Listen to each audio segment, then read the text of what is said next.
Hello there. Hello. Hello, how are we, Chris? How are we? Well, I say this, I Collectively. don't really care because I have to say we've seen each other far too much recently. Yeah, I mean, we've probably not got as much to talk about because we've just heard it. We've been chatting.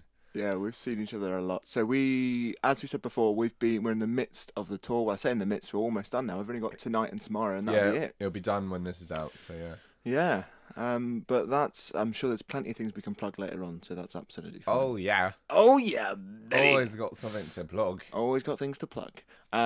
Shows, I mean. And although I could probably do with that.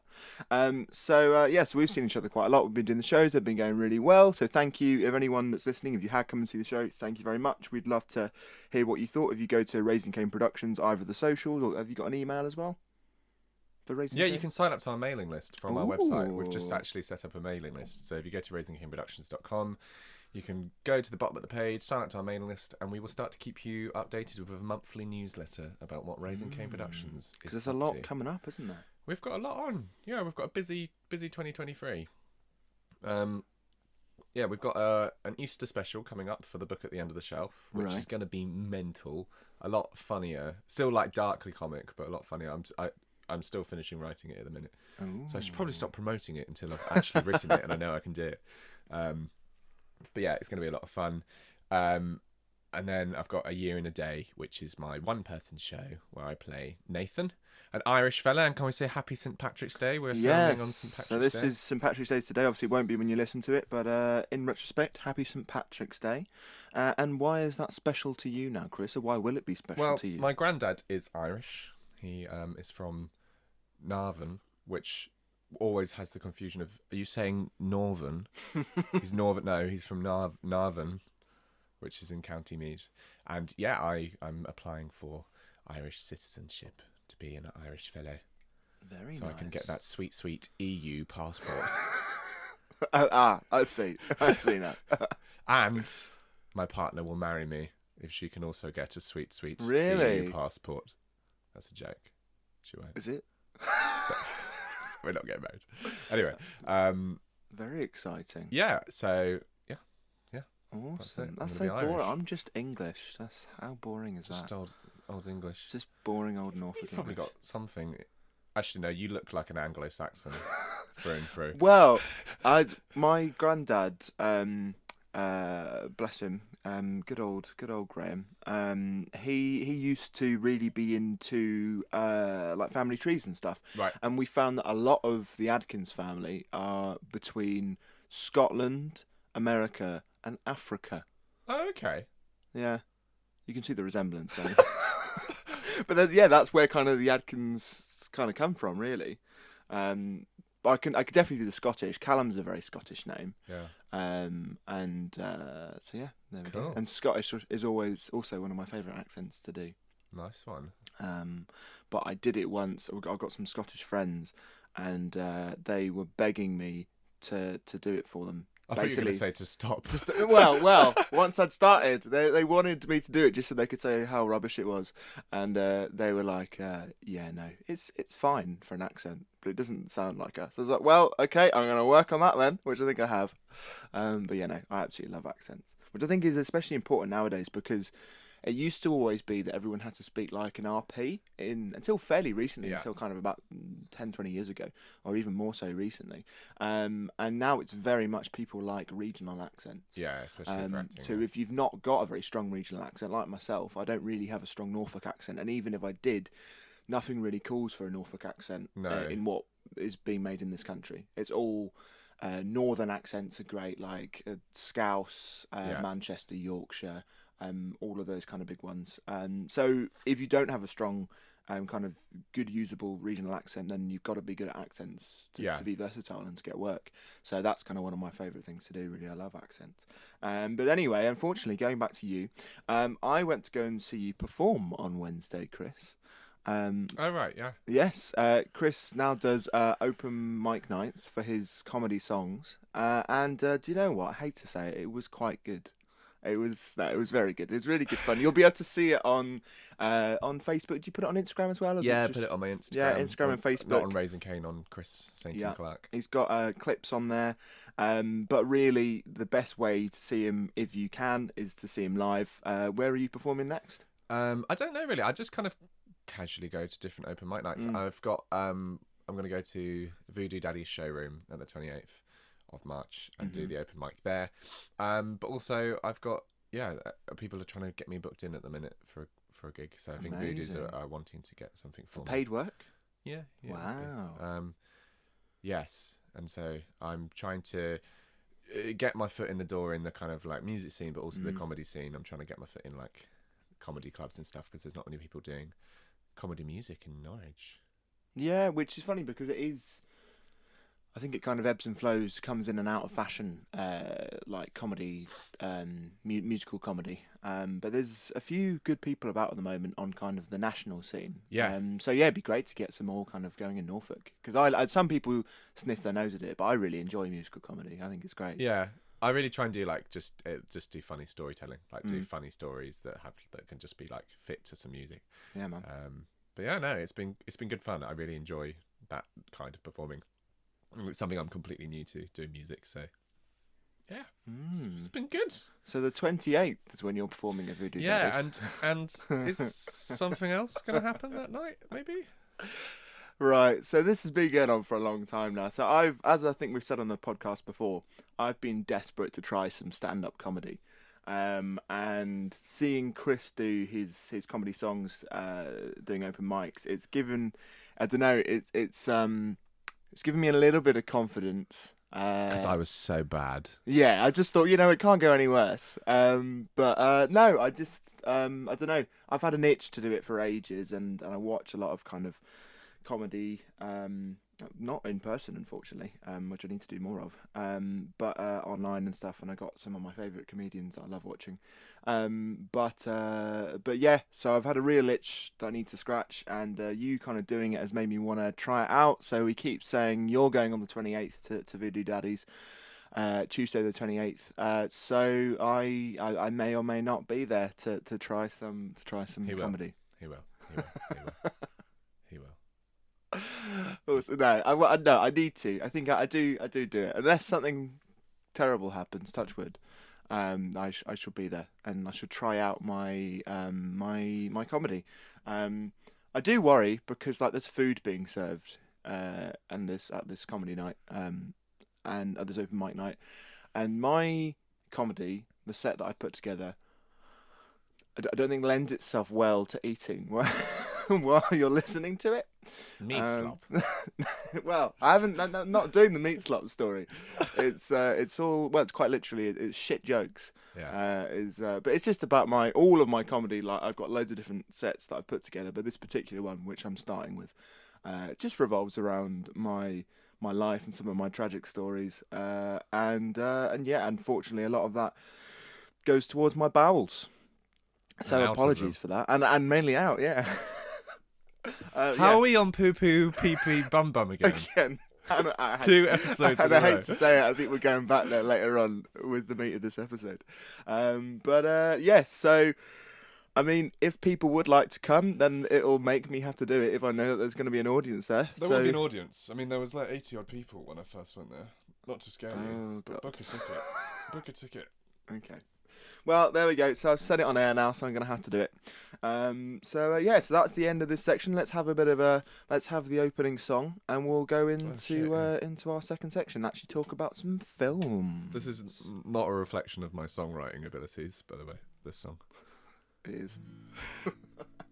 Chris and Callum's Film Club, they're sitting on some chairs, they're chatting shit about films, but who really cares? See you after the break. Oi, George, get another round in. What do you want?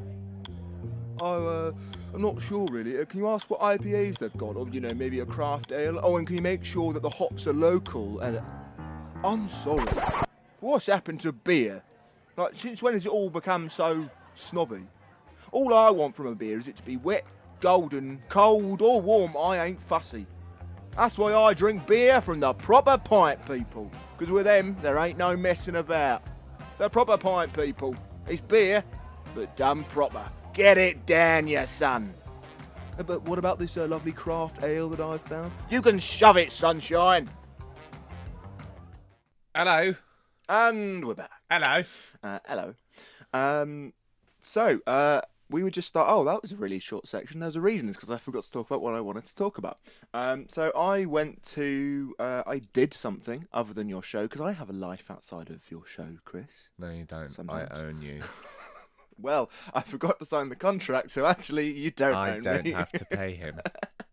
Yes, you do. Please. I'm going to make sure I sign the contract before tomorrow. So I went to the cinema last weekend, which is really nice because for someone who loves films, I don't go to the cinema enough. I think it's putting aside that amount of time. I find it difficult to watch a film at home, like all in one sitting, let alone actually going out to the cinema and watching it all. So it's really nice. It becomes a really nice event. And I went on Saturday, and then I went on Sunday as well. So it was great to go 2 days in a row. So on Saturday, I went to go and see Matilda. Oh, cool. It was great. Now this is going to sound dodgy. It was on Kids Club. I went with my sister, who's still a child, and it was. You went to the Kids Club screening. Yes. Yes, I did. It's very cheap. You were sat in the cinema. With my family. Okay, so it was fine. Kids Club. Yes. With this beard. Surprised they let me in. Luckily, they hadn't seen my performance as Martin. Can I see the films, please? I'd like to watch Matilda, please. Where's your child, sir? No, just me. Anyway, so I went to go and see Matilda. It's very, very good, to be fair, because it only cost like £3.50. And it was in like a proper. I thought it was going to be one of the tiny, like rubbish little screens, but it was in a proper screen, and it was brilliant. So I wasn't necessarily supposed to be speaking about Matilda today, but I watched it and I absolutely loved it. So I just wanted to quickly say a little bit about it before we continue. So do you know much about Matilda? Have you ever read the book or seen the original film? And I read the book. Yeah, I used to read a lot of Roald Dahl when I was little. Ah, he's brilliant. I'm dyslexic, and so I've not really done much reading. But Roald Dahl books were always. I didn't necessarily read them myself, but my dad would always read them to me. And Charlie and the Chocolate Factory, the Twits, Roald Dahl, James with the Giant Peach. Like I love those books so much. Anyway, so this is the adaptation of the musical version of Matilda. So Tim Minchin, who we both really love, Tim Minchin. Yeah. And his kind of humour and his way of writing songs really comes through. In the film. My family actually went to go and see the musical. I didn't see the musical, but I went to go and see this film with them, and they said it's quite different from the musical, actually. I think they make a real effort to really make it cinematic, which I think for the most part comes off really well. Sometimes it goes a little bit like too Hollywood and MCU, and there's like a big CGI monster thing towards the end. I'm like, why is this in this film? It didn't really make sense. And it's a little bit. It seems like Roald Dahl wrote this book, obviously, ages ago, and the story's been around for ages. But because of Stranger Things and lots of different stories like this at the moment, it falls in. It looks a little bit derivative of a young girl with like telekinetic kind of powers. So Okay. it seems a bit derivative in that way, but it's not because the story's been around for ages. Yeah. But no, it's absolutely fantastic. I love. I'm a sucker for a musical. I kind of grew up doing musicals when I was younger, so it really packed a punch for me emotionally. I felt emotional. I kind of welled up 3 times in this film, which is very odd, but there's something about it. I mean, the story anyway is brilliant, and then just the songs with it was it was amazing for me. Performances were great. I think I can't remember her name, but the girl who played Matilda was fantastic, and all the kids actually were. And I think so often kids, young actors, child actors get really criticised. Yeah. But I think in this film they were brilliant. I Okay. think they were really great. The dance numbers were amazing, and again, coming from a musical background, I was in a performance of Oliver in 2012, which was like the proper West End version when it came to Norwich, and so I know kind of what it's like having to do those big musical numbers and stuff, and doing them on screen as well, and all the pressure that those kids must have felt. It's absolutely incredible. All of their performances, musically and acting and dancing, were incredible. And yeah, I thought their performances were great. I thought, what's her name that plays Miss Honey? Lashana Lynch.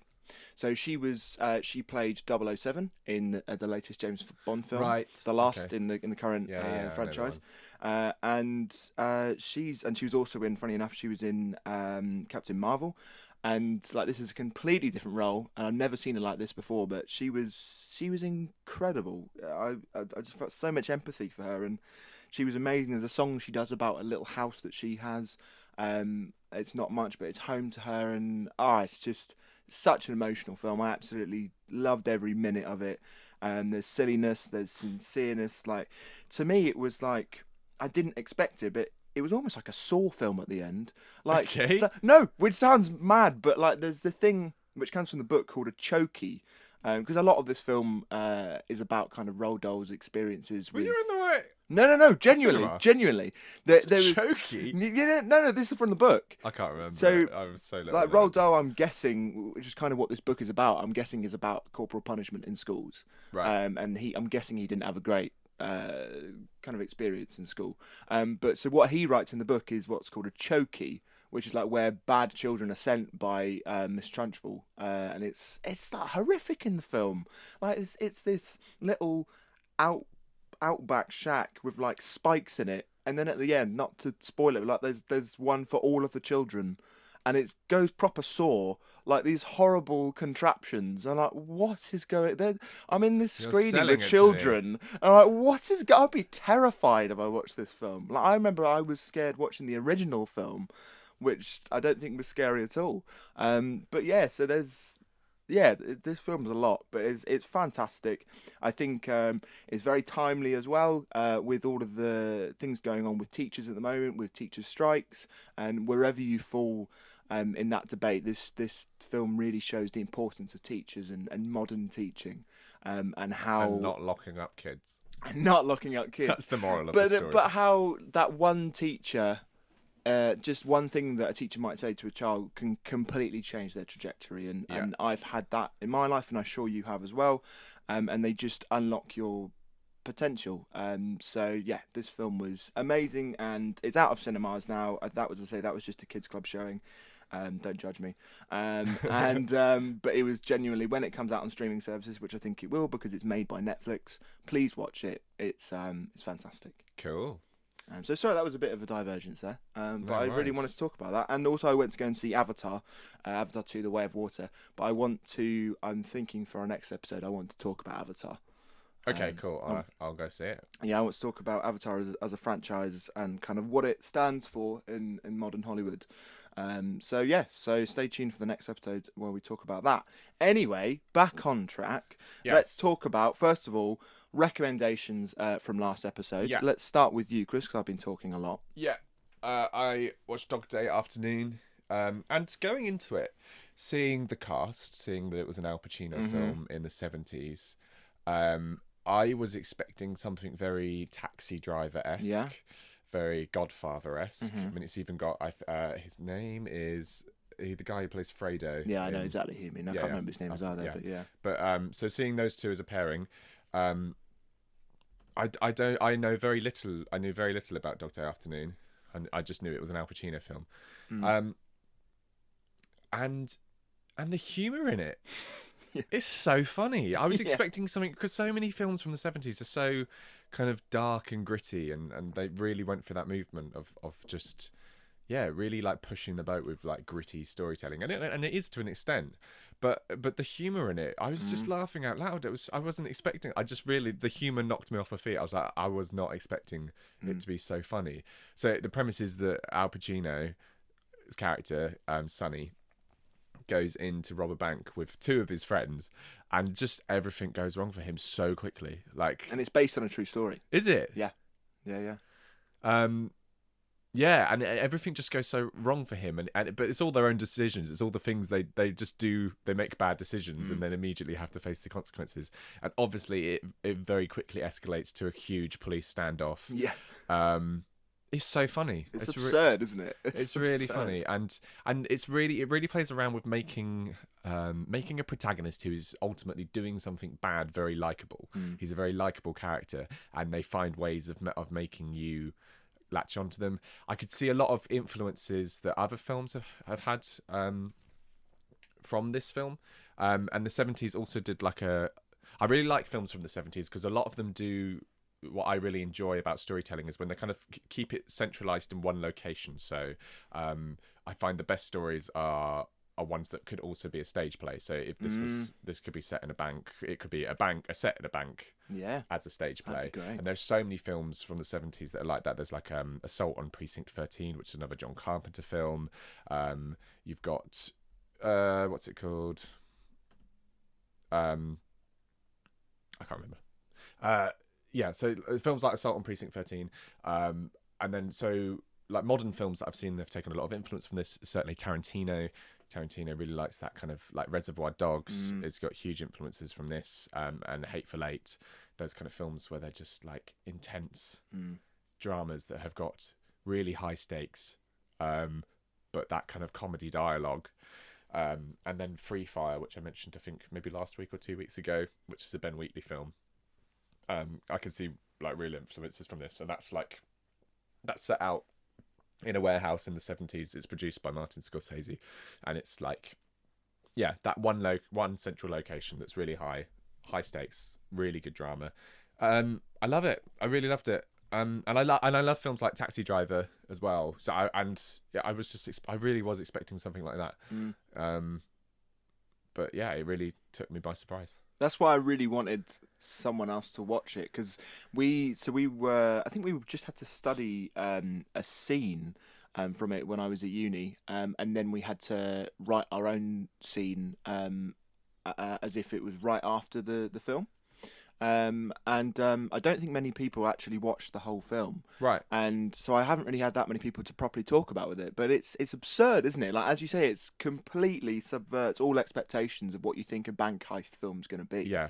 And especially in the fact that in all films like this, the bank heist would never be, it would just be the bank heist. You would always go away and they'd, I don't know, come out of the location. But it's great that it's so claustrophobic and it stays in that same location, and it just doesn't go at all how you think it's going to go. Yeah. And it's I don't know, it just highlights I think maybe Hollywood films as well in general, in that nothing goes as it's planned in real life. Like, this is how a real bank heist would be, because often the people are not really skilled people who can take a bank down like that. It'll be people like this who are just desperate for money, and he is desperate for money. And it's all just the little comedy dialogues from the other characters that are held hostage. It's just like he's trying to get them into a thing. It's like, oh, I need a wee.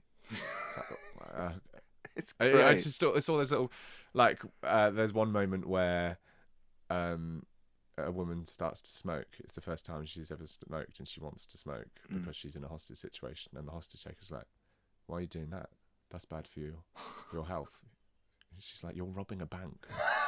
And it's just like, it's those, like, it's great. It feels like it felt a lot more modern to me, a modern way of how we use humour and everything than I was expecting. British as well. Yeah, and I was really expecting, I was just really expecting something darker and grittier. So really pleasantly surprised, and it tackles like it looks at quite modern issues as well. So there's a big like storyline running through about homosexuality and as a transgender character, and part of the reasons that one of them is robbing the bank is to help raise money for a sex change operation, which is again it's lots of things I just wasn't expecting from a film from the 70s. And it's really loved it. And so much is brought to it by the performance as well, because we had to read the script before we watched the film, so much. I mean, the script's great, but so much is brought through the performances. And Al Pacino, I've never seen Al Pacino like this before ever. Yeah. He always takes himself very seriously, and he always has, whether it's his fault or not, but he's always put in very similar roles, I find. So I think, yeah, this was a great kind of break from type. Yeah. And I think it was one of his first big breaks. Yeah, I think so. Yeah. But yeah, brilliant film, and I'm so pleased someone else has watched it now and Yeah. kind of gets it. It's great. Yeah, and lots of good like quotable lines as well. There's one that's Mm. just like he's trying to deal with the hostage negotiator, and he's just like, "Kiss me, what? Kiss me, why?" He's like, "I like to be kissed when I'm getting fucked." It's just like It's a great it's line. such a good line. Attica. Oh, it's so good. Yeah, Oh, yeah, yeah. no, really good, really strong. Brilliant. I'm Loved glad it. you enjoyed it. So my recommendation from last episode was The Thing. You watched the John Carpenter one? I did. I watched the John Carpenter one. Yeah. Now, so there are 3 versions. Yeah, So there's all stems from the original book, and terrible. I can't remember what the book's called, but it's not called The Thing. right. And so then there was the original film, which was in the 50s, I believe. Yeah. And then John Carpenter one in 1982, and then there was another one in 2011, Yes. which people think is a reboot, but No, it's not. It's set. It's a prequel. It's the people that were before. Yeah, the Norwegians. Yeah. Yeah. So I actually quite like to watch that. Yes. Have you seen it? I haven't, but I know that a lot of people weren't happy about it because I think they use a lot of CGI. A lot of CGI. Yeah, whereas yeah. the amazing thing, which I'm sure you're about to talk about in John Carpenter's, is Cronenberg's actual. I mean, that's all on the screen. Yeah, you're it's looking mad. at everything that happens there, and the things he creates in that film is insane. It is, and I think and the great thing to come from that is, which I guess is from necessity, because there just wasn't the capabilities of CGI and technology at the time. But there was a real environment they created here. Like all of the things are all real, so the actors had something to properly react to, and they were. I saw that they didn't know what they were going to see. They didn't see any designs of the thing beforehand, and they were genuinely felt sick. They were genuinely repulsed by this when they first saw it. That scene, when they open it up on the table, when they first bring it in from the Norwegian camp. And there's so much looking behind the scenes. There's so much to why this film works. It's because it's all real. Like, they didn't tell the cast. A lot of the time, the cast didn't know who the thing was. Yeah. Like, they weren't told. And also they created an actual cold environment. Like, that's not them pretending to be cold. I don't know what it is in Celsius, but it's 40 degrees Fahrenheit on set. Right. So they were genuinely freezing. And you can so see that on screen, in how real it is, and I think with kind of all of the So that's 4 degrees Celsius, just 4 degrees Celsius. and I think with all the absurdity, because it is absurd, like all of the monsters and stuff. I think it's great that this film is really grounded in realism, in everything they do with that, but in the same way, because obviously the reason that I watched this is because before I watched Alien, you recommended this to me going on from that. Yeah. And it does the same thing, is that it puts together this group of people, and it tries to get you to care about them in the same way, and it tries to root itself within those first kind of however long, but not as long as Alien. You don't get as long kind of setting the scene. It gets going a lot quicker than Alien does. I mean, literally, the thing comes in the form of the husky, well, straight away. That's the best dog acting I've ever seen. Like, it's a very well trained dog. Like, you'll never look at a husky the same way ever again. I know. Like, it's creepy. I think it's an amazing film. I think it's actually made me appreciate Alien a little bit more. Okay. Is that I think Alien has aged better. I do think it has. I think that's always going to happen when you create those clinical environments that they did in Alien. I think it's just aged better than, I think the camera quality also was a bit better, I think, in Alien. I think generally, I think Alien is more of a technical masterpiece than The Thing is. Right. I think it's still visually stunning, but the fact that there's a lot more kind of animatronics and prosthetics and practical effects, that does just age it a bit more. A lot of it is brilliant, and still today is kind of mind-blowing and amazing that someone made that and it wasn't real, but a lot of it still, to me, is good for the time. Okay. I think some of it is, and I only found that in Alien maybe once did I think it was aged, which was when I can't remember the name, but the robot, when we find out it's a robot and the robot's head, Bishop. Bishop's head comes off, Yeah. and there's a scene where I think it's like melting, Bishop's head's melting, and they go from the actor's head to then a like clay model of the head, and Yeah. well, it's rubbish. Right. Like I think that's the only time I thought, Yeah, yeah. oh, that's aged. But in this, there were again, it's just because it came out in 1982. But I think there were more times that I felt it was it had aged not quite as well, and you could see that it was made in that time. But it's nothing against the marvel that is the Thing. Yeah. It's incredible, and there's a lot more. The difference between I find Alien and the Thing is that I think there is suspense in the Thing, but I think Alien there's maybe a bit more suspense. There's more built suspense, but there's a lot more like full on horror in the Thing. There's a Yeah. lot more kind of body horror. There's a lot of gore. Yeah. Like it's disgusting. Yeah. Like Yeah. watching this, it's a lot more classic horror, which is always what I've always steered away from. I've never really liked horror, and this is a lot more of a classic horror film. It's got classic horror music, lots of violins, lots Yeah. of timpani. It's very classic horror score. Yeah, I think where the most suspenseful things came to me in that scene where they were testing the blood test. Yes. See, That's that scene is really famous. brilliant. And one for like biggest kind of jump scare I think the film has is when The blood. they go to touch it and it just goes just like Yeah. screams out like Again, It's- I watched that same thing as Alien. I watched that on a projector with headphones in Wow. for the first time, and so I think I'm having a different view experience and a different way of me remembering these films because it was just so cinematic for me and I was just so immersed.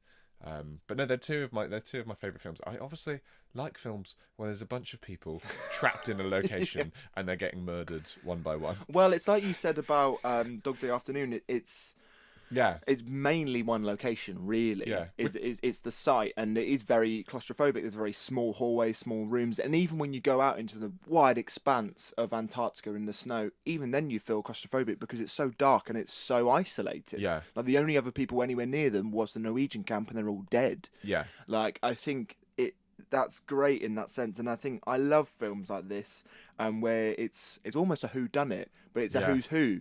Is it who's the Thing and who I isn't? think that ending, the ending of The Thing, is one of the most beautiful endings. Oh, not Really? beautiful. I just love that moment of them just You still don't know. sat there and they're just. I saw something about this in that everyone is convinced that it was I can't remember the character's name now. Not Kurt Russell, the other one, yeah, the other guy.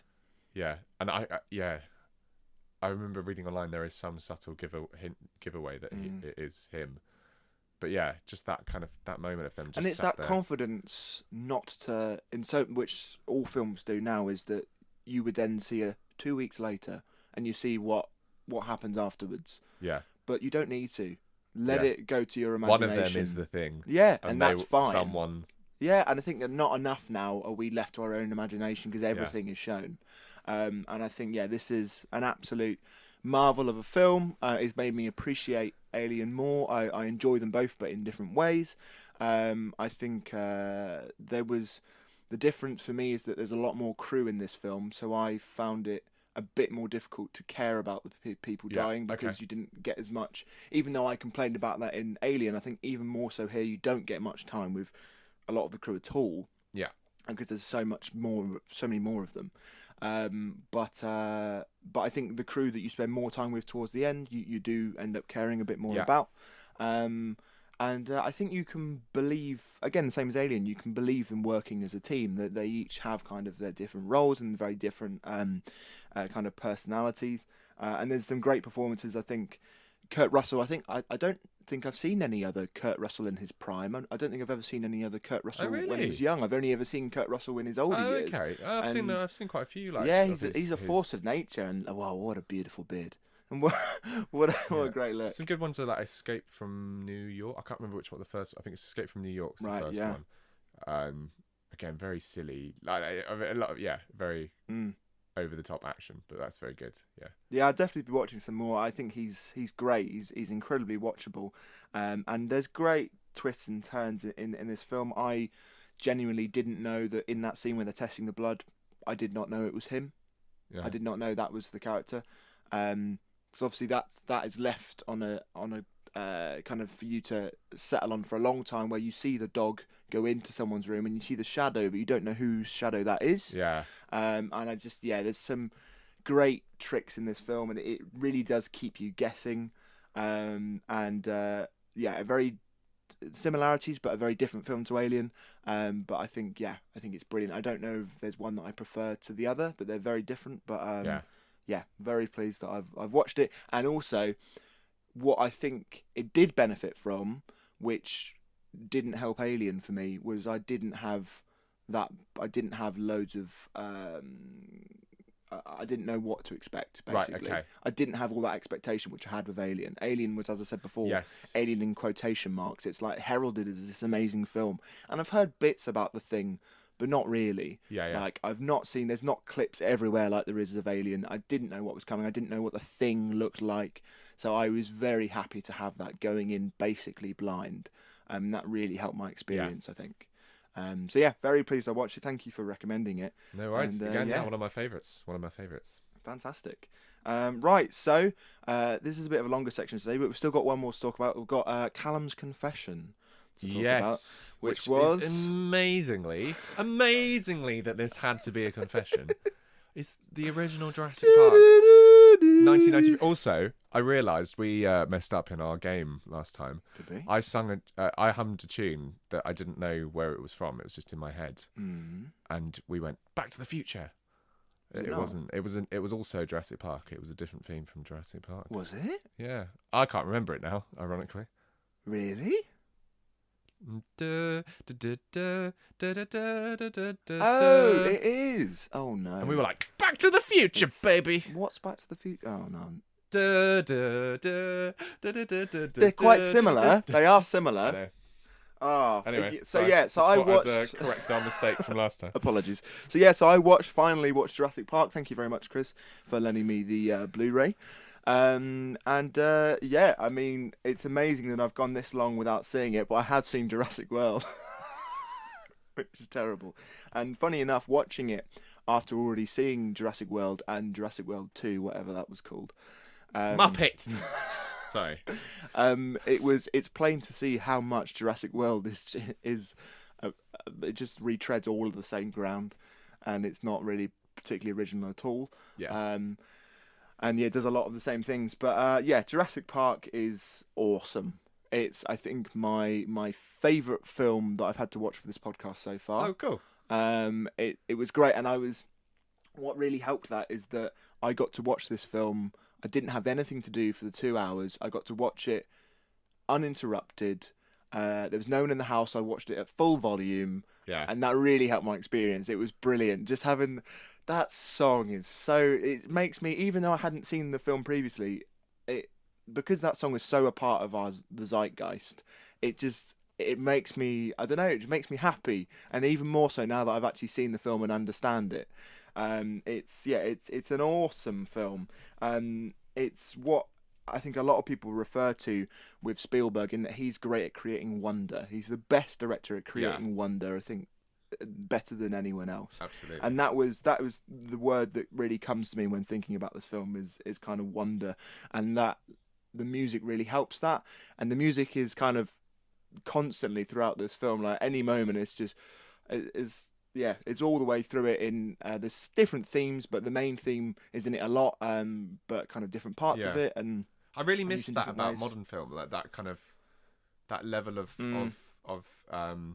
just beautiful sound. And I think Hans Zimmer is probably the only one that's kind of still doing that, really, to an extent. Well, obviously there will be very talented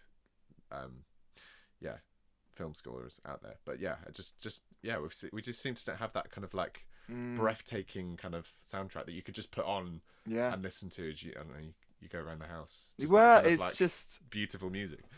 It was absolutely amazing, and I felt so immersed in this film.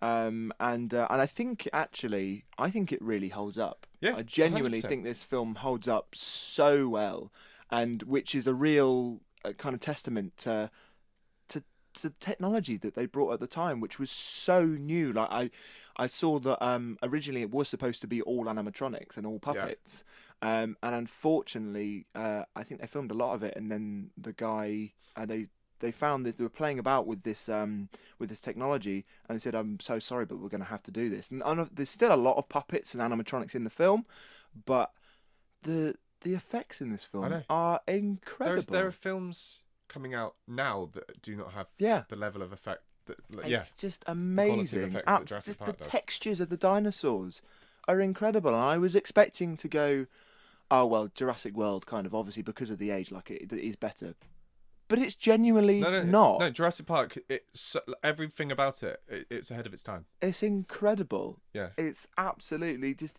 incredible, and not just from a technical point of view. This film has got great kind of something that I want to talk about in the next episode about style over substance, and I think this has got both. yeah, There's a great kind of family aspect to this film, yeah. which is brought through obviously terrible with names, the guy who owns the park, Richard Attenborough anyway, but his character. Oh, okay. Yeah, I can't remember. his grandchildren. It's a lot about that, and about how Alan and him hating children and then learning to get an affinity with them and care for them during this film. There's a lot about kind of family values, and I mean the performances across the board. Again, I think they were deliberately annoying at the start, but then the kids were great. I think Yeah, they were brilliant, and it was ahead of its time again in a girl not just being a screaming girl. She was great at computers, and she actually had a character aspect other than just being a girl. yeah, And there wasn't, and whether it may be for some people might be a bit in your face, but that scene with Laura Dern towards the end where Richard Attenborough character is, it's like, oh well, I better go to the generator, basically insinuating because she's a woman, like I must do it. And I can't remember what the line is, but she's like, okay, well we'll have a talk about kind of female values later on, but I'm gonna go and sort this out now. yeah. And again, this is in when was this? Is the 93, 90s? 93. Yeah, Like so ahead of its time for so much, and the performances, as I say, across the board are brilliant. And it's funny that we were just talking about a Kurt Russell film because Kurt Russell was supposed to be playing Alan in this right. film. Okay. They wanted Kurt Russell, but he was too expensive. He was too much of a star at the time, so Yeah, they did the Star Wars thing of getting unknown actors or relatively unknown actors, and I think it really works because whenever you do that, you stop seeing. Well, if an actor is good enough anyway, you won't see them. But sometimes it is the fact that if you get a star in a film, it's difficult to see past that. yeah, I find that with Tom Cruise. yeah. Whenever I'm watching a film, as good as it might be and as good as he might be doing, I find it very hard to get past the fact that it's Tom Cruise. Yeah, Um, absolutely. so they don't suffer from that in this film. Sam Neill and Laura Dern are brilliant, and yeah, I just think it really I absolutely loved watching this film, and again I wish I would have seen it earlier, but no, I just think it's a great mix between um, between digital effects and practical effects, in the same way that kind of Star Wars is in that way. And I think I never knew this came from a book. Okay, Yeah, I didn't know that. this originally comes from a book, and it does change quite a lot Okay, from the book. But I think I've not read the book, but from what I hear, for the better for the most part. And we need to talk about Jeff Goldblum. mm, I've not I've not seen Jeff Goldblum in his prime. yeah. Um, and I mean, Jeff Goldblum is Jeff Goldblum and will always play Jeff Goldblum, but it works in this character. I've seen him live. Have you? Yeah, What?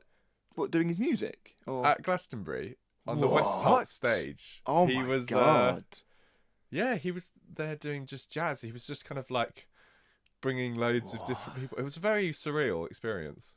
I think he's a very surreal man. He is. But yeah, I know. I've That's seen the man in the amazing. flesh. Oh my god! Yeah. But like, he plays Jeff Goldblum here, but it works. Yeah, But like, they bring up like I think his character specifically stops this film from just being a normal blockbuster yeah, and just a normal monster flick because it brings like real kind of issues and real questions into play about kind of morality and about upsetting the balance of life and stuff like Yeah. that. And I think he brings real validity and a kind of scientific nature to the film. Obviously he's great fun as well, and iconic Yeah. moments of him just laying there with his top undone, and yeah, I think he's brilliant in this. He's the central protagonist in the second Is Jurassic Park he? film. He's the main Does that protagonist. work as well? Because I I can't remember. Again, these films I've seen when I was very young. I feel Um, like I would struggle with watching a whole film of Jeff Goldblum being Jeff Goldblum if yeah, he was the I can't protagonist. remember, to be honest. I But I know just that the remember him first is being. supposed to be the Yeah, best, and the yeah. third one is. I don't know about the second one, but I know the third one isn't supposed to be anywhere near as good. No. Yeah, no, it'd be interesting to watch it. Yeah, I'd definitely like to watch the other ones. The word that comes to mind with this film is absolute wonder and awe. Yeah. And even now, watching it in 2023, I still feel that, which is such a testament to this That's why I film. should have watched it years ago. No, I know. Yeah. I should have done, but that's why I'm so pleased for this podcast and for this segment that I get to watch these films. Yeah. And that I feel like, and it's not just oh yeah, I should watch that. Like I do, and I Yeah. do genuinely watch it, and I make sure that I What's watch 20 shall we identify today? it. That's gonna be a lot. I'll think about that later. But yeah, so pleased I watched it. Incredible performances, incredible effects, great directing, brilliant acting. Just my favourite film that I've watched from I think overall from this podcast so far. Fantastic. So I think that's the end of Cool. this section. It's been a longer one than usual, but I'm glad we've got to talk about some brilliant films and very diverse films. Let's on to our main meat. We're going to have a little bit of a break. I'm going to make a tea. Ooh. Would you like a tea? Well, I love a We're filming tea. this in the daytime today, so we're drinking tea rather than alcohol. Yeah, it's nice, refreshing. Nice. Right, Cup of tea. see you after the break. Gotta go get a cuppa. Bye-bye. Bye. What are we having for dinner, Ryan? Spag bowl? Yeah, but we had that last night. Yeah? Well, what are we having tomorrow night? Spag bowl? You wouldn't eat the same meal every day, so why make your dog? Luckily, there's a solution. Here at Canine Cuisine, we send out weekly meal boxes that include a wide variety of dishes to keep your pooch satisfied. Not only will this little buster love them, but it will also give him all the vitamins, minerals and protein that he needs to be the doggiest dog that he can be. Order your first box for free at www.caninecuisine.com. Hello! We're back! I'd like Wow. to throw you in. Thank you so much. We're back. So we're going to be talking about our main section today, which is we're going back to childhood nostalgia, going back to the good old days. This is part 2. So in the first section, in the first episode of this, we spoke about live action films. We're now talking about animated films. So it will follow the same structure. We'll talk about kind of our larger list, then talk about our top 5, and then finish it out with creating a combined top 5. Once again, I don't have as many as Callum because I was too busy watching Saw, Nightmare on Elm Street, and Life of Brian. Poor boy. Traumatized. Well, before we actually properly get into it, let's do a little bit of listener participation. I spoke to someone who listens to this, and he gave My me not your mum, Your mum. not my mum, my friend Kyle. Shout out to you, Kyle, because he listens. Very very happy that you listen, Kyle, and everyone that listens. But I spoke to Kyle, and he gave me his top 5 from last week. And he listened to ours and he found it really interesting. So I said that I'd love to hear about what his top 5. I'll talk about his top 5 live action, and then I'll talk about his animated next week. So his top 5, he's very much like you in that on his top 5, his number 1 was Halloween Town and Halloween Town 2. Right. So not very children at all. Alice in Wonderland, the Tim Burton one. Yeah. Indiana Jones, which I didn't even think about Indiana Jones. Have you seen it?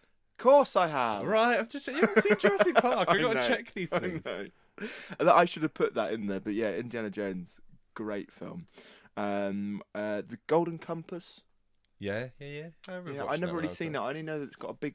It's got Daniel Craig and a big polar bear, hasn't it? Yes. That's all I know about that film. And The Fifth Element. Okay, again, not a very kids film. No, which reminds me of you. Yeah, yeah. Yeah, you have quite a similar sensibility actually. Yeah. So Cool. I'd love to hear more of Send what their us. kind of top fives are for both live action and now animated, or any kind of, as I said last episode, any kind of interaction. We'd love to know. We've decided now that next episode 5, will be the last one in this first series, and then we've got a lot going on, so we're gonna kind of regroup, and then we'll come back later on in the year. I Yeah. think not too long, because I genuinely love doing this. I really look forward to doing it. But in that time, I'm gonna kind of get these out and try and really push them, and I'm gonna clip them into specific bits, so specific film reviews that we do. I'm gonna pop Just them do on all YouTube. my bits. Just leave all my bits in. No, And then you're basically getting cut. No, so I'm gonna kind of do individual clips of the different reviews, pop it on YouTube, and try and get some drum up some interest really, and see if we can get some more people listening. But I'm very pleased for the people that already listen, in this country, in Ireland, in Belgium, and now 3 people in 3 totally different parts of the United States as well, which is amazing. yeah. So thank you very much for listening. I'm sorry if we've ever offended you. Um, but it's my podcast, so do what I want. But anyway, yeah, so that's all to come. But for now, let's talk about our wider kind of list of our favourite animated films. Would you like to go first or second? I'll go first. Just first. reel off my list. Yep. Okay. In no particular order. Mm-hmm. Ice Age. Oh, I didn't think about Ice Age. This is great. Yep, brilliant. Up. Oh my god. You watched that as a child? Up. That is It came out harrowing. 2009, didn't it? It's the most harrowing first 12 minutes of a film I've ever seen in my life. It's got a talking dog in it. It's great. Okay, continue. Wally. Also harrowing, yeah, continue. I like my harrowing films. All right. Even Your with- laugh. I'm sorry. Can I? I don't want to give you a complex, but listening Yeah. back to it, Yeah. I've realised your laugh reminds me of something. What? It's like a Mario sound effect. Yeah, I'm going to try not to laugh now, yeah. No, I don't want to give you a compliment. Occasionally, it sounds like a little Mario Kart, like spinning, like that. I'd say I sound more like what is it? The dog from Wacky Races. That's what I sound like. Whereas I've realised my laugh is just like so high. I'm like, Yeah, really grating. yeah, it really is. Anyway, right, now we've given ourselves a complex. Let's carry on. No, we didn't. Robots. Oh, yeah. Do you remember robots? It's in mine. It's in mine. Cars. Ooh, I didn't think you like cars. Do you like cars and do you like? Are you into cars? Because No. you're not. No. I've got a red one. Brilliant. Which is a Citroen C1. Is it? Shut up. Yes, it is. It's a 5-door. It's going up in the world. It So tours. are I you- tour my Are shows. you not in it. into? Have you never I'm been not into cars then? No. I thought it would just be kids that were into cars that like that film. No, I liked it. It was I watched it. I remember watching it. I've never been into cars. My dad and my brother were really into and are still into airplanes. Right. So much that my brother is an aeronautical engineer. Fair enough. Yeah. Wow. And like tanks and World War II vehicles and all stuff like that. I was Not for never you. that interested. I was always just like walking around like various museums, war museums, being like, So you're not interested Cool. in like engineering or anything then? no. Really, you're not interested in like how I'm things not work? interested creatively. Yeah. No, I'm Okay. honestly I'm so bad at DIY. I can't do anything DIY. I can never fix my car. I don't ever understand what's wrong with it. I'm very bad practically. I'm not a practical person, Fair enough. which is why I am an artist. Yeah. No. So anyway, we were talking Anyway, about cars. Cars. So Next, the film Cars. the film Cars. I don't watch it for the mechanical accuracy of cars. I watch it for Yeah. Owen Wilson going ka-chow. Okay, I'm not. Wow. You don't need to like understand. No. Fair enough. Yeah. Continue. So shut up. Okay. Sorry, that was really mean. It was. You might have to cut He's that. got a lot of pent up aggression today. I do. I've got shit to say. Chicken Run. Yeah. Yeah. Yeah. Now, above my head is a piece of wood Now, I chopped this piece of wood because I chop wood for my little wood burner, and I chopped a piece of wood once, and it split so perfectly into what is a face, and so we hung it on our wall, and we think it really looks like Fowler from Chicken Run, the old man. Oh wow, It looks like the old grumpy man, and so we've hung it on our wall, and that was a single chop, just. That's incredible. I made that. We'll have to I post a sculpted picture it. of that. That's amazing. I'd never even noticed that. Yeah, I can take a That is picture. If you awesome. want. Anyway, so Chicken Run. Yep, great. Same age as us. It's 2000 that came out. Oh my god. Well, I'm 99, but you know. Wallace and Gromit. All of What? Wallace and Gromit. The films, the TV, because they're like long TV episodes. Okay. They're not a series. Film though. But they're all like in each a film. Really. Yeah, short films, I guess. Yeah. Especially the early ones. And the SpongeBob SquarePants movie. Wow, you've gone below my level. Yeah, I really have. Because I didn't watch them. I just didn't. Which one? The one. The one. Not the one where he comes to real life. When he comes No. into the real world, no, because that looks I'm a horrendous. goofy goober, yeah. You're a goofy goober. That That one. was not necessary. That one. Okay, never seen it. Never a massive SpongeBob fan in general, really. Really? I love it. No. It's quite adult humour, I think. Not like I don't know. I think Yeah. a lot of adults enjoy watching SpongeBob with their kids because Yeah. it's It's quite so It's very silly. self-aware. Yeah. As well. Yeah. Anyway, Okay. bigging up SpongeBob. Big up. SpongeBob. Have issues with Marvel movies, but I'm going to defend SpongeBob. Is that your last one? Yeah, sorry. Okay. Sorry. So that's your wider list. My turn. Sorry, trying to shut me up. Yeah, basically. I don't want to hear your opinion anymore. So the one. So okay, I'm not going to speak too much. I'm just going to rattle through. But the one that you missed off, and you're stupid. Shrek. I've got so much to say about this film, but Yeah, just so yeah, I've Shrek, watched Shrek. the Shrek franchise in general. Well, mainly 1 and 2. Lilo and Stitch. No. Flushed Away. Aardman, yeah. Incredible. Robots again. Wow, I love Lilo and Stitch so much I put it twice. Wallace and Gromit again, mainly, but I'm thinking Curse of the Were-Rabbit. Yeah. Ratatouille, brilliant film. If you're squeamish and you don't want rats in your kitchen, maybe don't watch it. Despicable Me. I was trying to work out when this came out and if this was it's part of my childhood, but it is. 2010? Yeah, I think because of how much they revolutionised animation, it feels like it came out later, but it didn't. It was in our childhood. Yeah, no. And it's like Illumination has now taken over. I love that one. But yeah, That one's going in mine, thank you. brilliant. Yeah, so Despicable Me, Over the Hedge.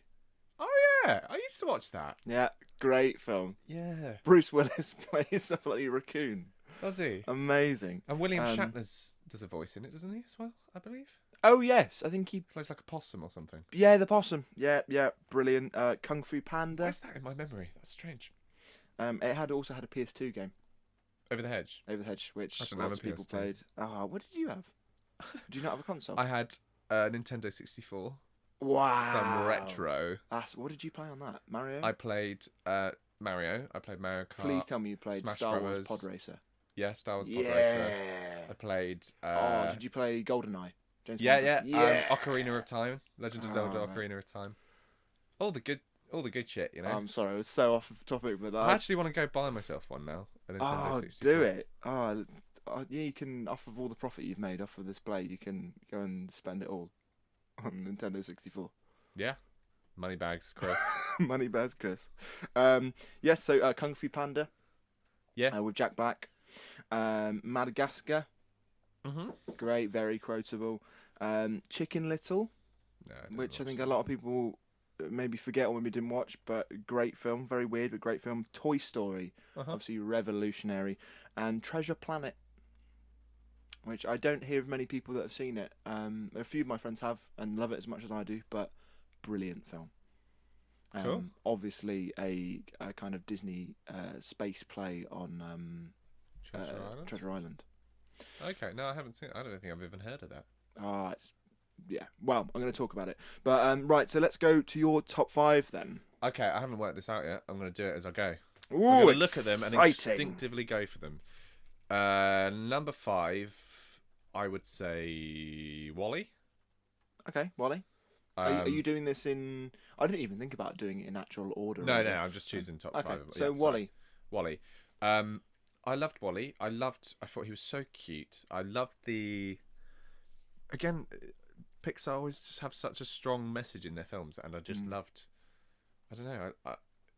It's a little lonely thing wandering around an empty earth, finding little snippets of It seems like humanity. the Spielberg of animation films to me, Yeah, because it is obviously very ET esque, yeah, and in obviously the design of especially his eyes yeah, and everything like that. But again, I'd say that there's a lot of wonder in that film. yeah. And he falls in love, and he falls in love with, and he wants to be human. He wants to know, but humans aren't human anymore. They're big Mm. gelatinous blob people that are just sit and watch There's a lot screens going on and in that film like that. There was a and lot of like subliminal yeah, messaging in that. Like people there's can't even walk. They're just glued to screens. They mm. drive around in chairs and just Where have we heard that before? Life, life, life, natural life. natural life. And yeah, and yeah, he's just. I had a little toy of Wally, and it like folded up into the box, so They were cool. you could toys. fold him up into a box. Do you have like a bit? and you Was could it like pop a him radio out. controlled one? No, it was just a toy, just Oh, a cool. regular toy. That is so cool. And yeah, and he's I think he's really modelled off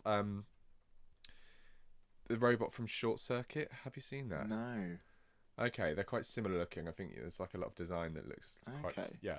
What is that? Short Circuit. It's a film I think from the 80s. Has a very troublesome character who is not Indian. That's so it probably hasn't aged very well Ooh. at all. But yes, there was a character. But yeah, there's a cute little robot, Short Circuit. He doesn't want to. I can't remember. Again, it's very similar. Like robot wants to be human Yeah, yeah. kind of storyline. But yeah, no, I loved Wally. Loved it. Amazing. Beautiful film. I think it's not. I didn't kind of talk about it because for me, I don't think I've watched it maybe more than once or maybe Okay. twice. I think I didn't. It wasn't a film as a child that I really enjoyed. I Right. think I could marvel at kind of the technical aspect of it. Like it's a beautiful film and like the design of it all is amazing. But I don't think it really got me as a kid. Okay. I don't think I don't know, really look forward to watching it. It wasn't exciting to me. Oh, okay. It's quite a slow paced Pixar film, isn't it? Yeah, yeah. I guess for a kid, it's not as. Mm. I Yeah, think I'd I like just to really- go back and watch it now. I think yeah, it's certainly like a beautiful film. Mm. It really is. There's so many like important messages in it. Mm. Am I carrying on? I will do one now. I shall do.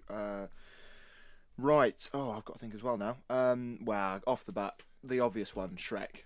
Cool. Just that film means so much to me. I'm always reminded of it by my auntie. Is that so I've got two sisters. One of them I was 3 when she was born, and I spent a lot of time at my auntie Leone's, she and I would.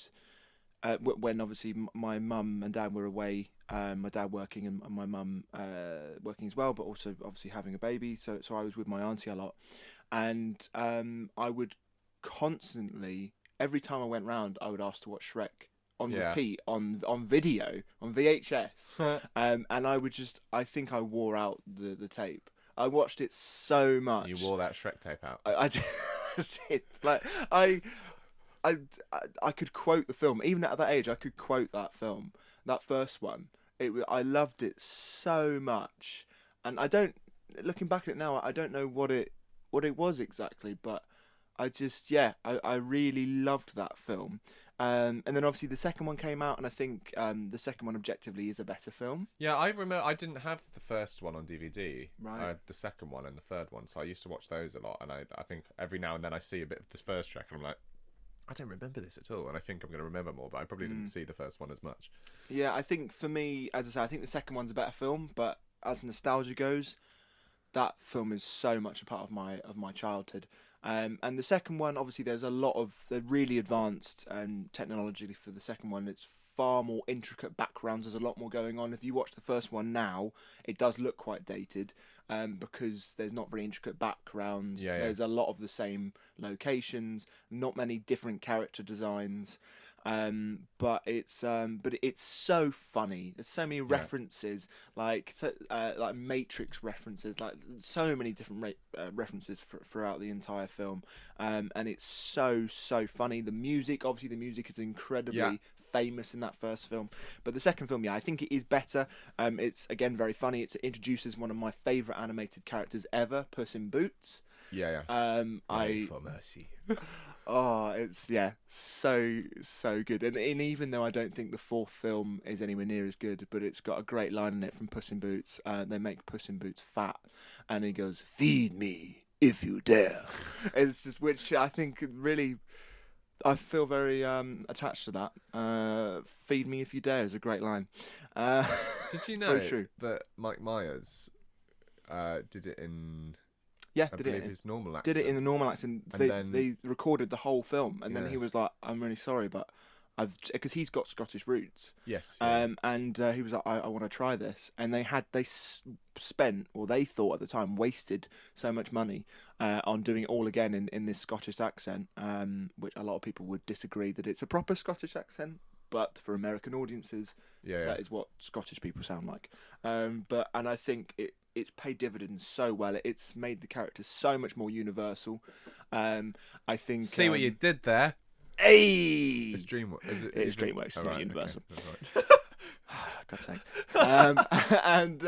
And anyway, yeah, I just think especially if you watch it back now, it talks so much about class, like, and being an outsider, and bringing these different people together, and yeah, and not feeling like you fit in, and feeling lower than someone else.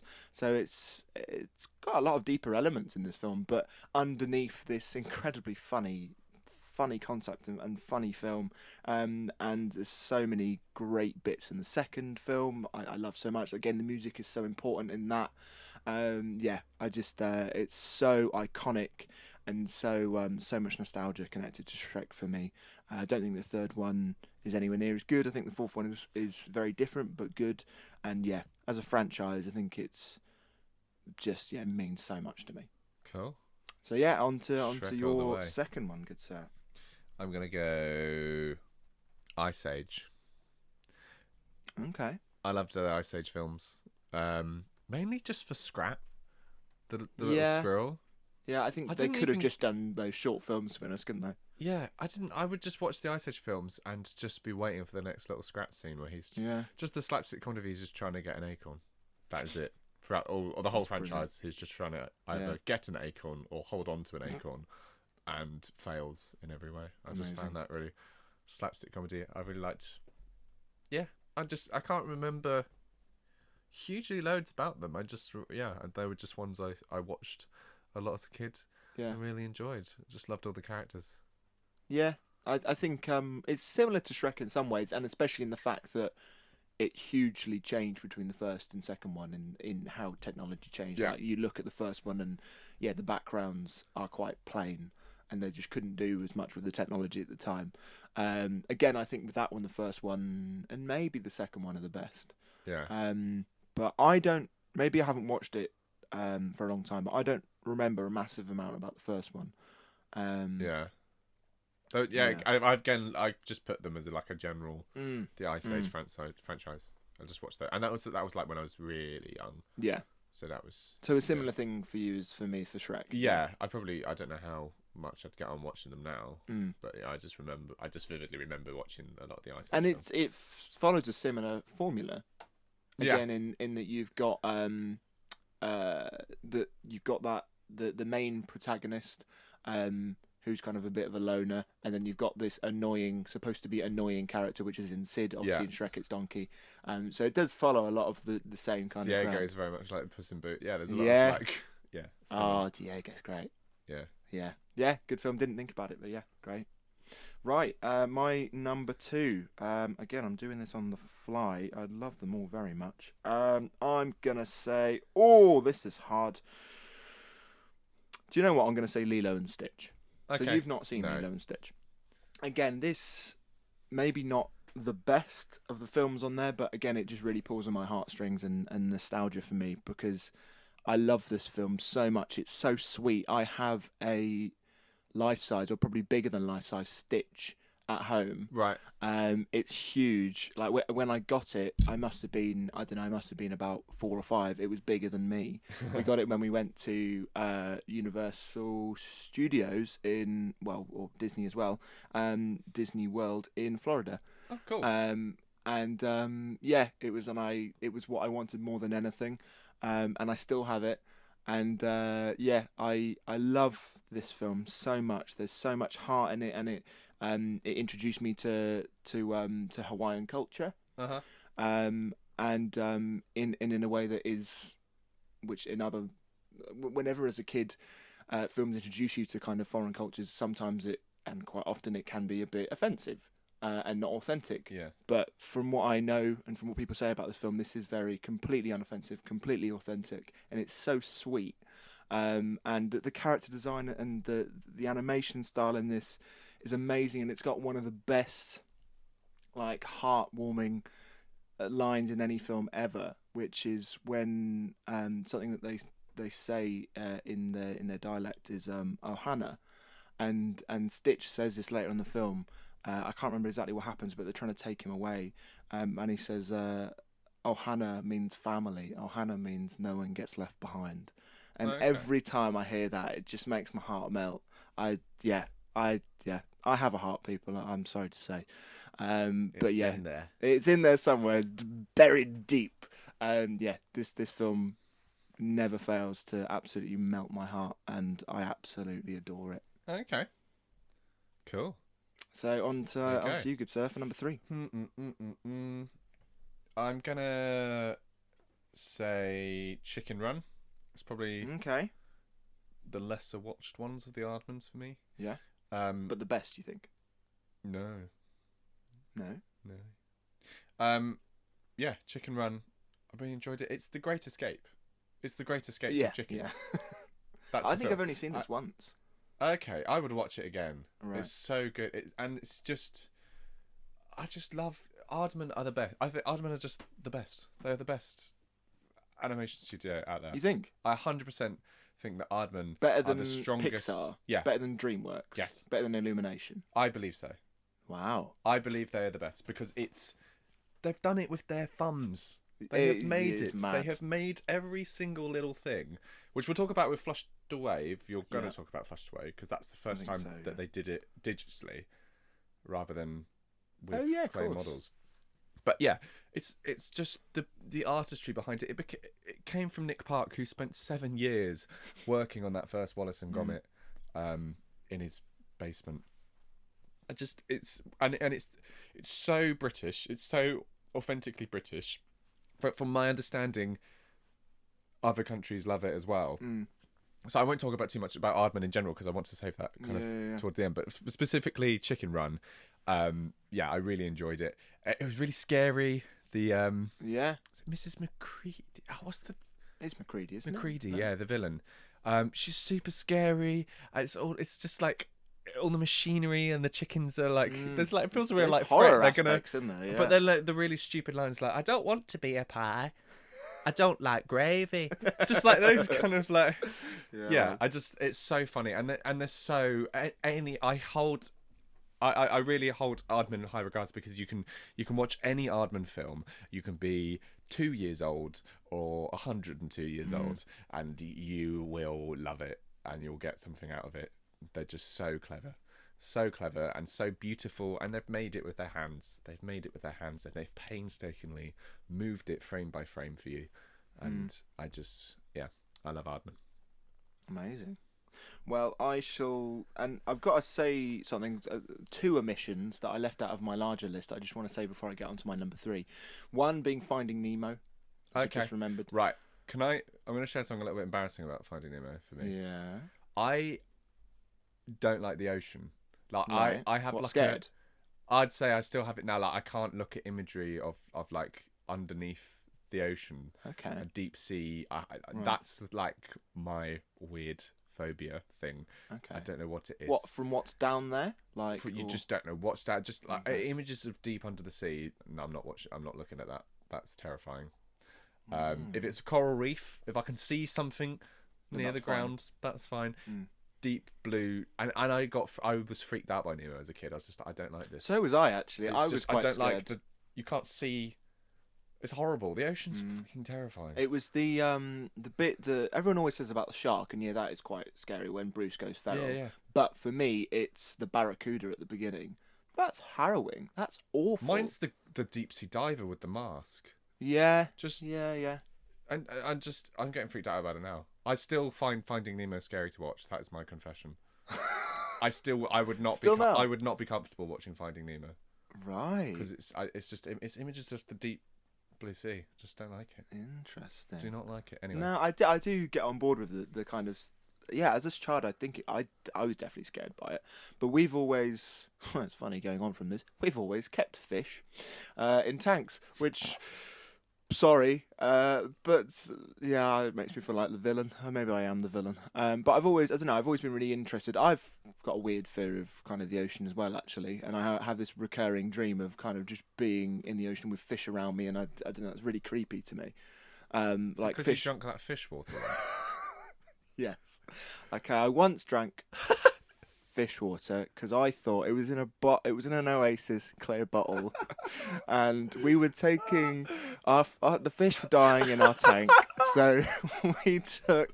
Thank you for bringing the story up, Chris.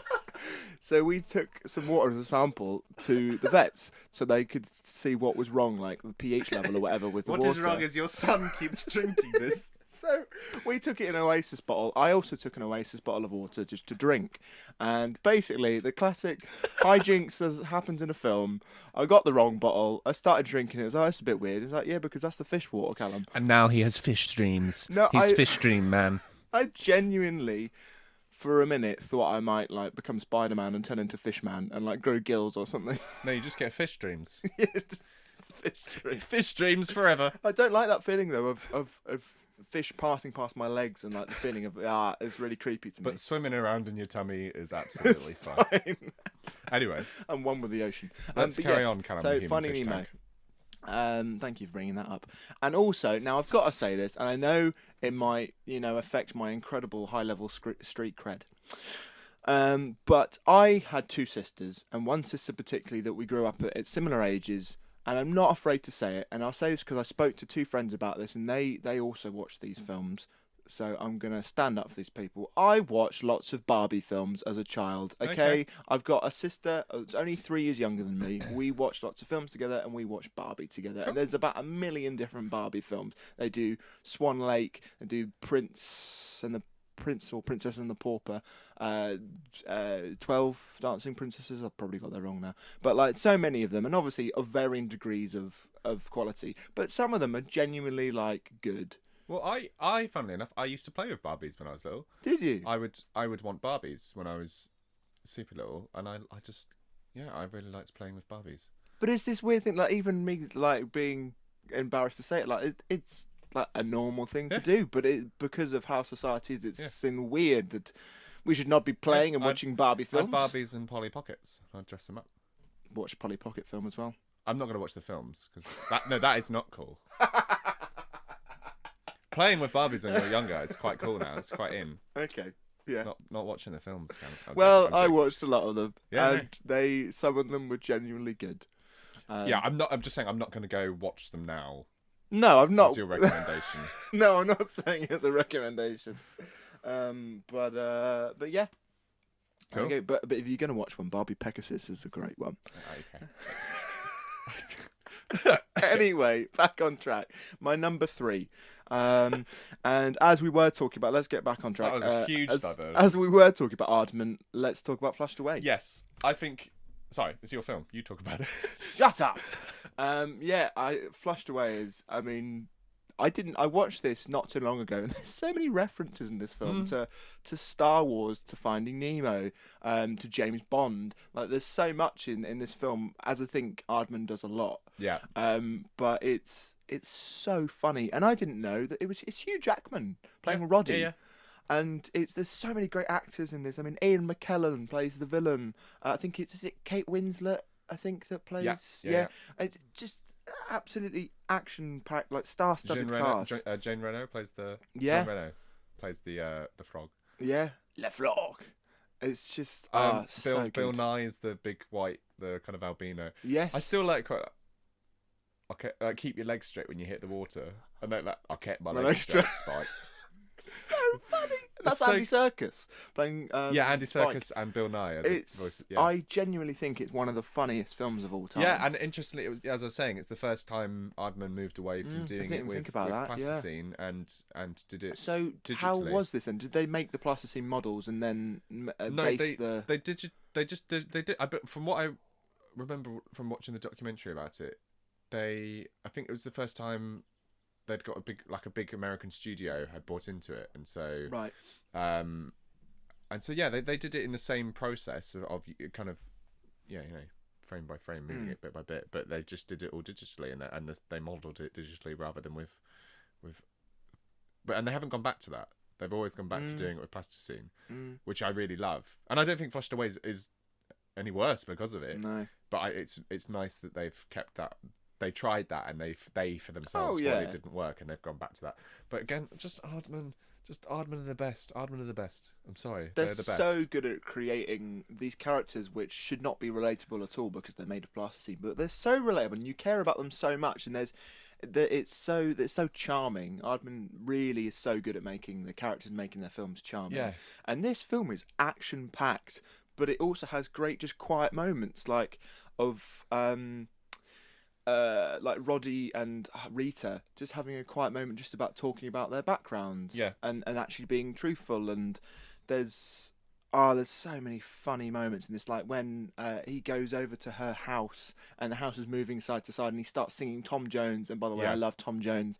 And I then love the nannies. She's like, Tom Jones! oh, I love you, Tom. I'm coming. And the boy, Rita's brother, is like, he's stealing your boat. He wouldn't steal my boat. He stole your boat. He stole my boat.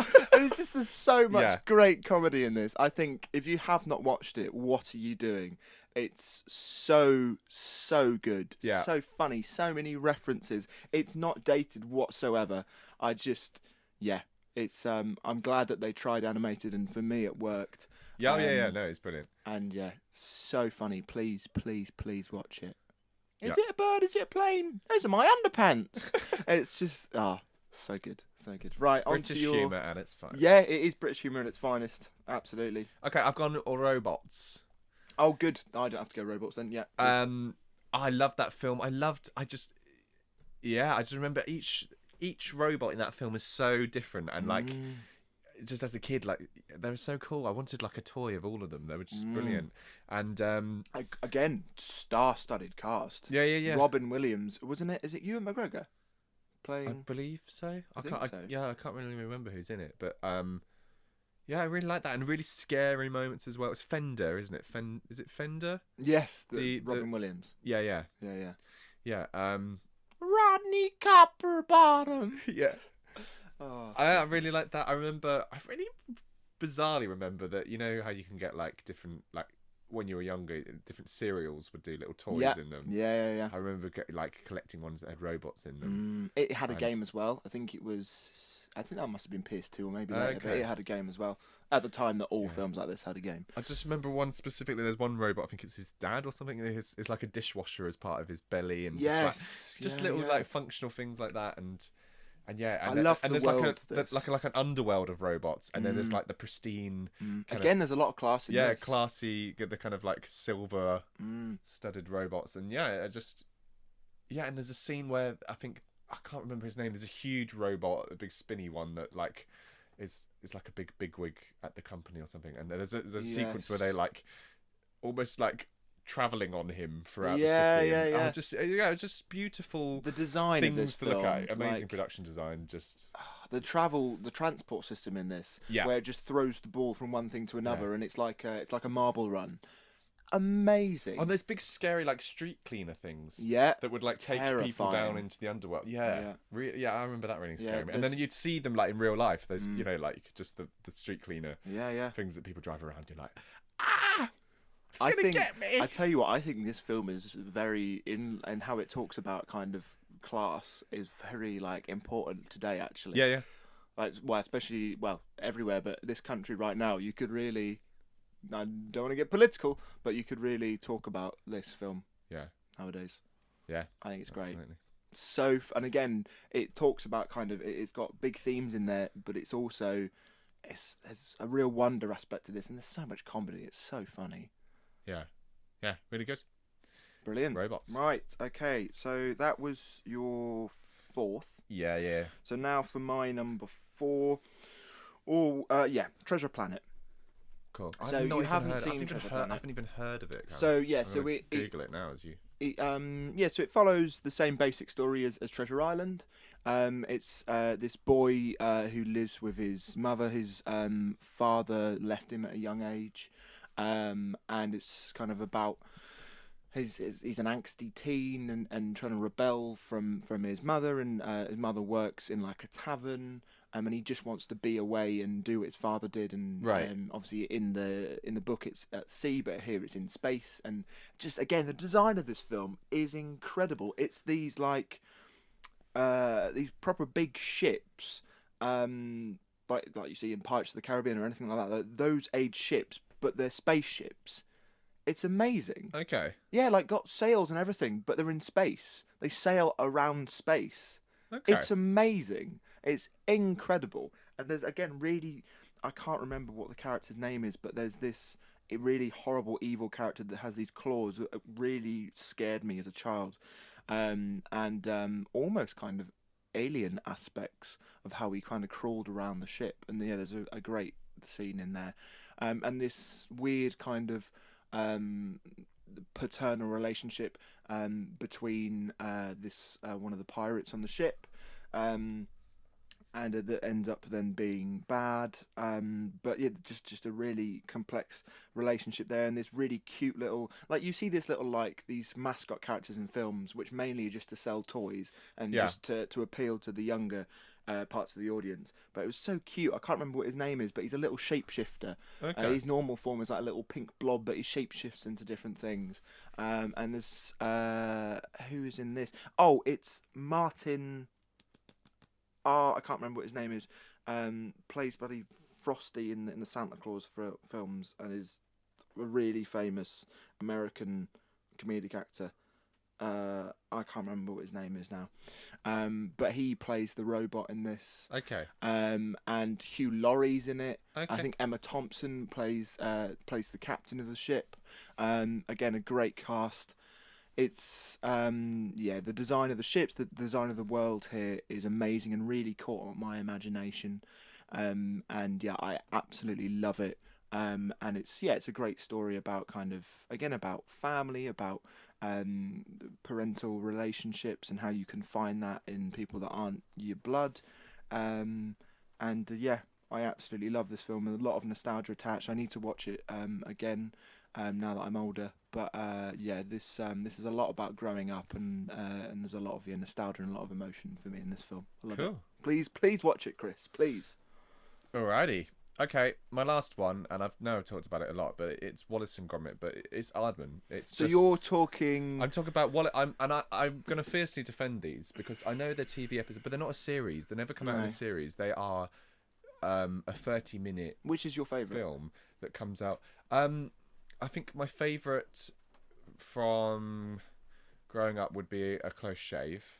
Yeah. I watched those three, the Trip to the Moon, Close Shave, and I can't remember what the last one's called, but the Penguin one. I Oh, watched that's those. The Wrong Trousers. That's the second Oh, one. the Wrong Trousers. Sorry, Yeah. I watched that a lot. Yes. But I just the film as well, and for me, it's about where it comes from. It's British, but it was one man. It was one man in his basement for 7 years, It is amazing. making that first film, which is just insane to me. And what it's become, and I genuinely think Aardman challenges any other animation studio 100%. That for me, there's something so like.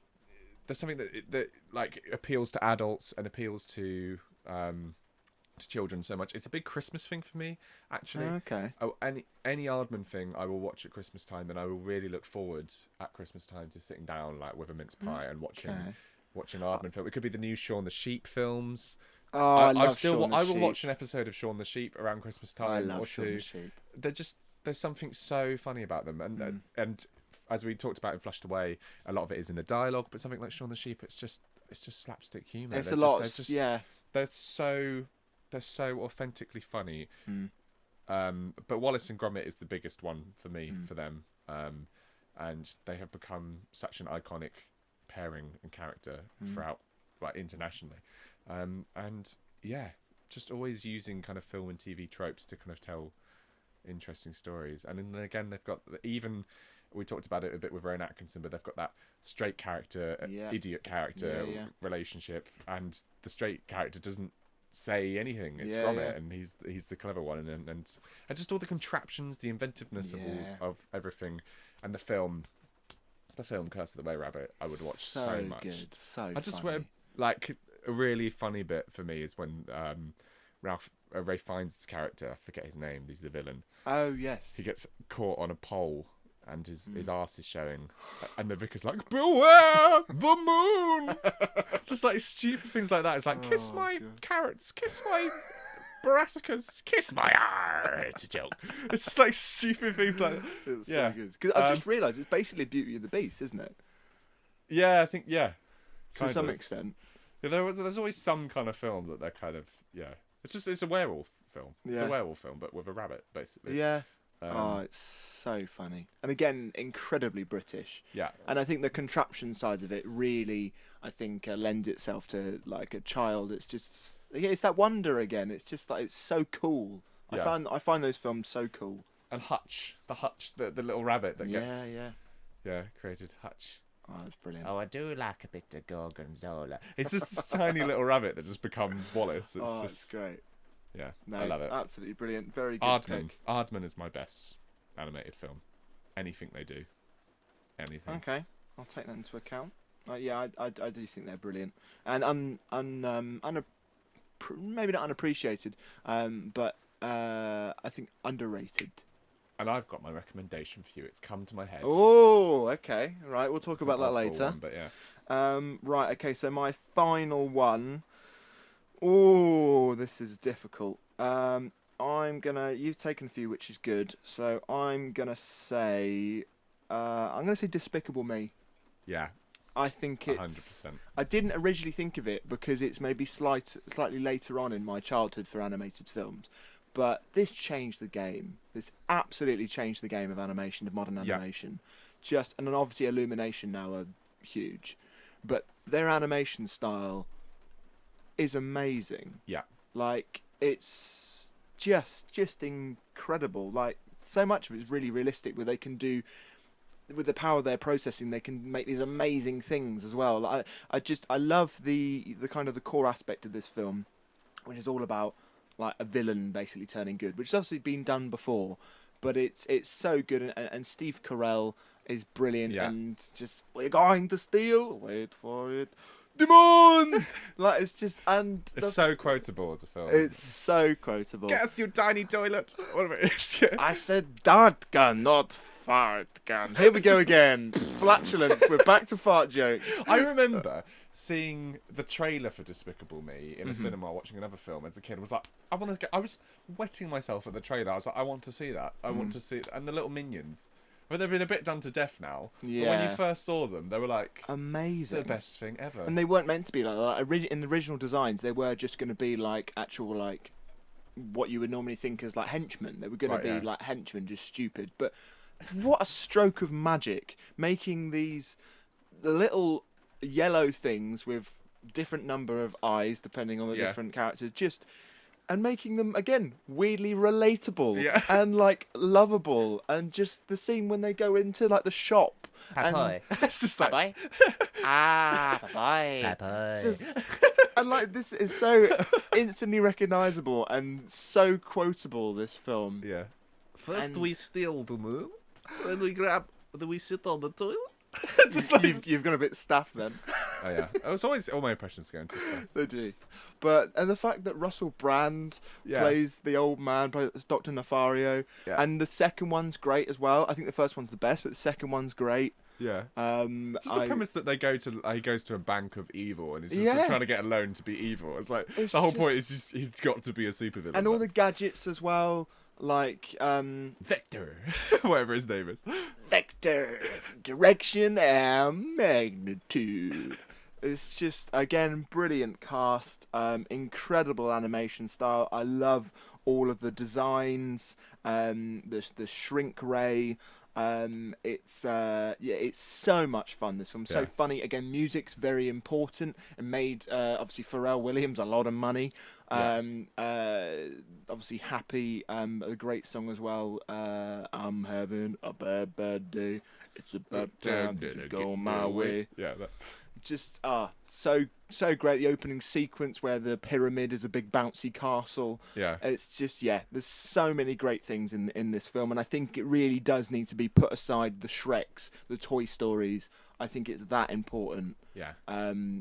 Chicken Run. I think it needs to be put aside those really important seminal moments in animation. I think it needs to be put there. Brilliant, absolutely brilliant. Just pure silliness. But it's just got too Hollywood. In the fact that the Minions film is never something that needed to be made. The second one definitely did not need to be made. But what I like for Despicable Me, it wasn't something that was already created that I went and looked back on, which a lot of these films were as a kid. That I remember seeing the trailer. I remember I want to go watch that, and I watched it, and it was brilliant. And I just talked about it at school all day long to my friends that had seen it. And it's one of those kids films which, again, it's a similar premise.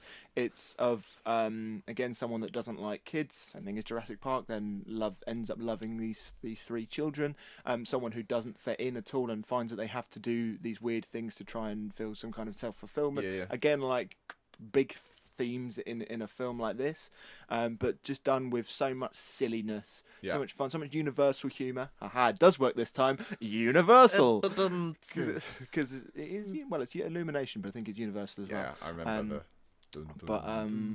just so funny, and I would watch it now. I'd watch it tonight. I'd watch it tomorrow. So much rewatchability. I think that is how we should put together our final top 5, is whether we just go and watch it now. Tonight. Okay. I don't think we're going to struggle with this one. Should we do it? Yeah, I think we've got some which we share. I'm going to fight you if Aardman, Wallace and Gromit's not one in there.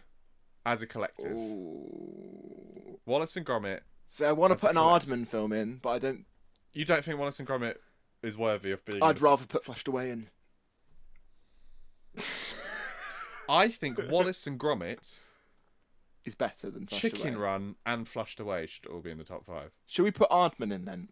Which is Aardman. cheating, but we'll put in Aardman. Okay, yeah, I'm happy to do that. So that's number 1, Aardman, Chicken Run, Wallace and Gromit, and Flushed Away. All Aardman films. All Aardman films. We'll pop that in. Although I haven't seen, what was the most recent one they did? Early Man. Not I seen haven't that. seen that. Pirates and an Adventure with Scientists is not very seen good. that That's either. very good. That's on Netflix, I believe. Okay. Yeah, I need to watch that. Right, okay.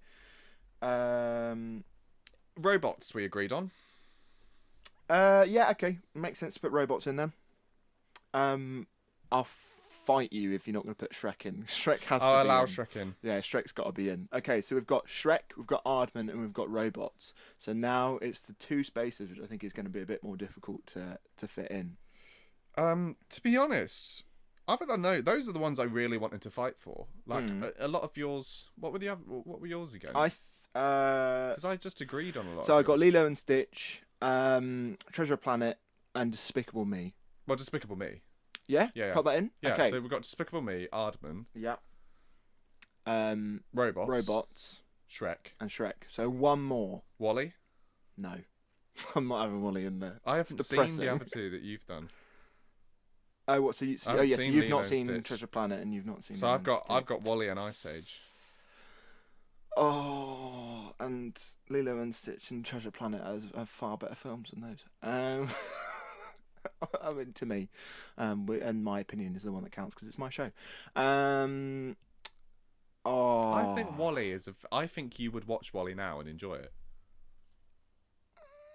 Yeah, but it's hard because you've not seen the other 2, so it is unfair to put them in. But I think if you watched Treasure Planet tonight, you would prefer it to Wally. Put one of yours in. Do it. I'm putting Treasure Planet in, baby. There we go. We've got our top Awesome. 5. So let's go through it. So we've got Aardman films in general because it's too Yeah. difficult. Then we've got robots. Yep. We've got Shrek. Yep. Despicable Me, Despicable Me, and your and film. Treasure Planet. Amazing.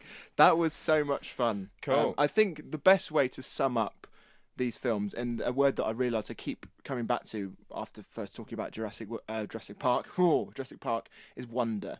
It's Yeah. all, I think, for these films, nostalgic films. It's all about wonder, and the wonder that they created when you were that age, and the fact that it can still distill that in you at our age now. Yeah. I just think it's all about that. It's all about making characters which are believable and which you can relate to, but also ones creating these amazing worlds, and yeah, just making you want to be there. And yeah, I think all of these films do that. And I urge you, if you've not seen any of the films that we've spoke about, particularly each of our top 5, please go and watch them. And again, I'd love to hear about. I'll speak about Kyle's next week as he's given me his animated 5, but I'd love to hear about everyone else's. Obviously, this is a very personal thing to people, and I'd just love to see people's experiences with these films. So Awesome. yeah, I think that's it for that section, and we're going Cool. into the last section. Cool. Listen to this great advert. I've always struggled with dating. Yeah, my long walks on the beaches, picking up stones. Yeah. Well, now I've got my new dating app. It's made my carbon dating process so much easier. With carbon dating app, it tells you instantly how old your fossils are. So now I don't have a problem with dating at all. Yeah, carbon dating. The other kind is to be improved upon. Get new carbon dating app. Righty ho then. So this is our final section. I realise this is a bit of a long one, but you know what? We've been having a great time, and I hope you have too. And if you haven't, I don't care. No, I don't. It's my show. So what we're doing here in this final section, as we always do, we're just having a bit of fun, as we have anyway. But we're just going to play a game, and today our game is Finish the Quote. So we've got some famous movie quotes. Please play along at home. So we're each going to say a part of a quote. You then have to fill in the gap. 1 point for getting that right, and then another point if you can get what the film is, and another point if you can get what the year of the film is. Cool. So we're going to do 5 each, like we have done before. And if the person's struggling, then you can give them some clue, kind of yeah. clue. Okay. Cool. Do you want to? Shall I go first? Okay, you go first. I'd say I didn't give you the whole quote. I give you a bit of it, or I leave it blank. Or Yeah. So blank. okay. And it's up to you how nice you want to be, Okay. how much of the quote you give me. I love the smell of blank in the morning. Napalm. Yes. And it's from Apocalypse Now. Yep. The year. And oh god,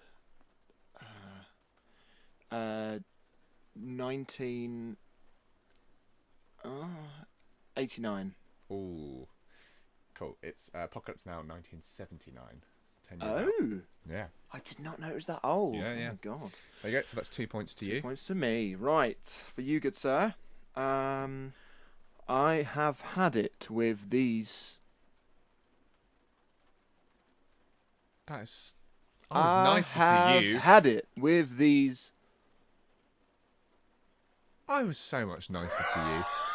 I have had it with these. I have had it with these. Okay, can you give me a clue? It's like how much more of the quote is there, roughly, in words? Because part of me just wants to go bastards. Okay, there's quite a bit of the quote left, so I can. Could you give me some more quote, please? Okay. I have had it with these motherfucking Snakes on a plane. These Yeah. motherfucking snakes on a motherfucking plane. on this motherfucking plane. That would be from Snakes on a Plane. When was it? I'm gonna guess something like 2008. 2006. Oh. So again, 2 points 2 to you, points. but you were closer in. Okay, Cool. there we go. My next one. Gentlemen, you can't fight in here. This is blank. Oh. Gentlemen, you can't fight in here. This is the blank. War Room. Yeah. From, well, the short version is Doctor Strangelove. Or I don't know the long okay, version. cool. That's fine. What's the long version? Doctor Strangelove or How I Learned to Stop Worrying and Love the Bomb. Right, that's it. And oh god, when was that made? 19. It's quite old, isn't it? It's black and white, isn't it? It is, but it didn't have to be. But it didn't have to be. 1958. A little bit later, 1964. Ah. 2 more points to Two more you. points. So Oh, this is going quite well, actually. yeah, cool. Right. Okay, for you. Okay. Here is your next quote. Houston. Houston, we have a problem. There we go. From Apollo 13, Which was? which was something like 95. Oh my God! It was. Was it? No. No. I haven't even seen it. That's no. Provide. Wow, that might be a confession. That's 3 points. So that's 4 to you, 5 to me. Yeah. Cool. Okay, so your one for me. This is question 3 for me. I see. Oh, that was literally the next one on my list. Was it? Oh, then we can't use that because you've seen Okay. it. Right. Yeah. Okay. Nobody puts baby blank. Nobody puts baby blank. Nobody puts baby. That's the start of the quote. Nobody puts baby. I don't know. Baby. Is this the film Baby Driver? No, No, nobody puts baby. I honestly don't know. Oh, okay. What is it? If I told you the quote, we'll see if you can If I get can the get film. the film. Nobody puts baby in a corner. I don't know. Oh, okay. Have a guess. But literally, it would have been Baby Driver. I have no idea. Dirty Dancing. Nobody puts Oh. baby in a corner. Never seen Dirty Oh, Dancing. okay. Have Cool. you? Yeah. Couple of times. No, not seen that. Guess the year. Want to guess the year? Oh, of Dirty Dancing. You still get a point. It's got to be 90s, right? No, 80s. 1988.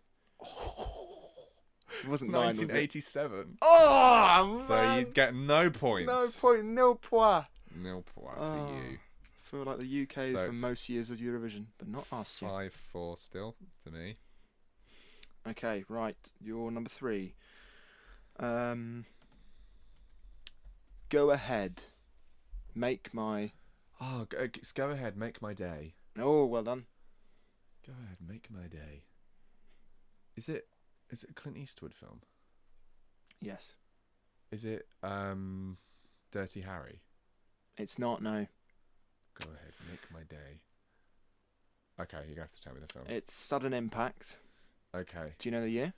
Go ahead. Sudden Impact. Go ahead, make my day. 98. 83. Okay. Yeah, That was an a early one. bad one. So you got 1 point, so you're on 6 and I'm on 4. Is that right, yeah? Yes. Yeah, because you're on yeah. 5, 4. Yeah. So, okay, question 4 for me then. I'm gonna make him. I'm going to make him an... Okay, that's not. I'm not giving you enough. I'm gonna make him an offer. Oh, I'm going to make him an offer he can't refuse. Yeah. Just like that. Which is it the first one? Godfather 1? The original Yes. Godfather? Yeah. Which, oh God. Oh God. That's 2 points. 1984. That's a 70s film. Is it? 1972. Yeah. Really? Yeah, I was yeah, thinking 70s, but I thought, no, it can't be that old. My No, God. it's 1972. Right, so that's 2 points for me then. So you're I'm on. on 6, and you're already on 6. Cool. Okay, this is your question 4. Still all to play for. Right. You had me at... You had me at.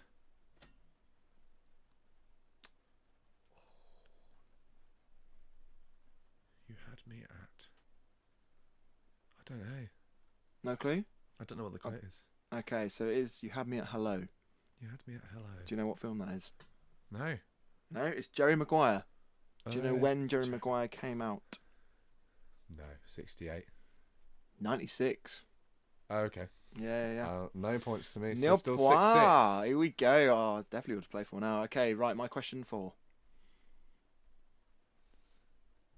Of all the gin joints in all the towns in all the world, she. Picked here? No. Came here? Joe's here. Walks into mine. That's the quote. Oh, right. Of all the gin joints in all the towns She in all walks the world, into she mine. walks into mine. Right. Is that Casablanca? It is indeed Casablanca. Yeah. Can you name me the year? Jeez. It's a 60s film, surely. You kind of shook your head. Maybe it's not. I'm just waiting for you to Okay. guess. 62.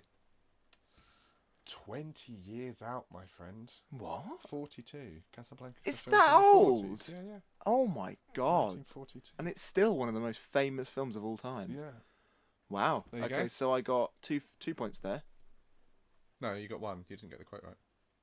Oh no, I didn't know, so I only got So, 1 point. yeah. So you're But on I'm still 7. beating you though. I'm on 7, you're on I'm 6. Into the final one. I've got to get 2 points to win. Here we go. Ah, the tension. I'm normally gonna stop rubbish at looking at these this games. Right, okay. Your final one.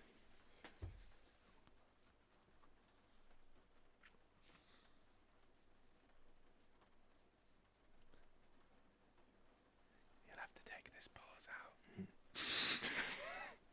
Dead air. Trying to find a nice one. Right. I wish I knew how to. Oh, I wish I knew how to. Love? I'm going to give you one more word. Okay. I wish I knew how to quit.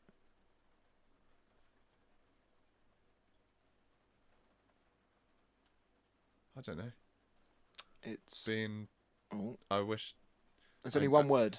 I wish I knew how to quit. You. blank. I wish I knew Yes. how to quit you. It is, yeah. I wish I knew how to quit you. Do you know what film that's I from? wish I knew how to quit you. It's so ringing a bell. I wish I knew how to quit you. Is it Fight Club or something? I don't know. No, it's Brokeback Mountain. Brokeback Mountain. What Okay. year was Brokeback Mountain? I believe Now there's some kind of you that can was- kind of work this out. it was 2007. Oh no, it was 5. Was it? Yeah. I got 1 Before point, so pre-Batman. we've matched. Because I haven't finished yet. You have? I've got one question left. I started. Did you? So it's done. We've matched. Bollocks. No. 7-7. Is it? Yeah. Oh damn. There we go. We're both equally knowledgeable about films, even though you Woo! haven't seen any. Oh, that's sad. Cool. Right, so we need to recommend something to each other. And you need Yes. to do a confession. Yes. Right. What is your okay. confession? No, we'll start with recommendations. Right, I'm so sorry, because I thought it was on Netflix and I've just looked, it's not anymore, but I'm going to still recommend it to you anyway, so you've got to go out and buy it. It's very different. It's called A Grand Night In, and it is the official documentary about how Aardman was created, how they Right, do all their okay. animation, and how they produce things. Okay. It's their entire journey as a production company. So where is and this? Where can you I find it? Sorry. Just I'm rent it gonna leave online. that to you. It's called A Grand Night In, and it's Okay. the story of Aardman Okay. Pictures. And I know it's a documentary, but it's the most fascinating. It was one of the most fascinating things I've watched. Okay. 100%. So interesting. Awesome. I'll And give it a watch. I think then. you'll appreciate them a bit more after Yeah, watching man. it. Yeah, definitely. Yeah, I'd be very interested in that. A Grand Night In.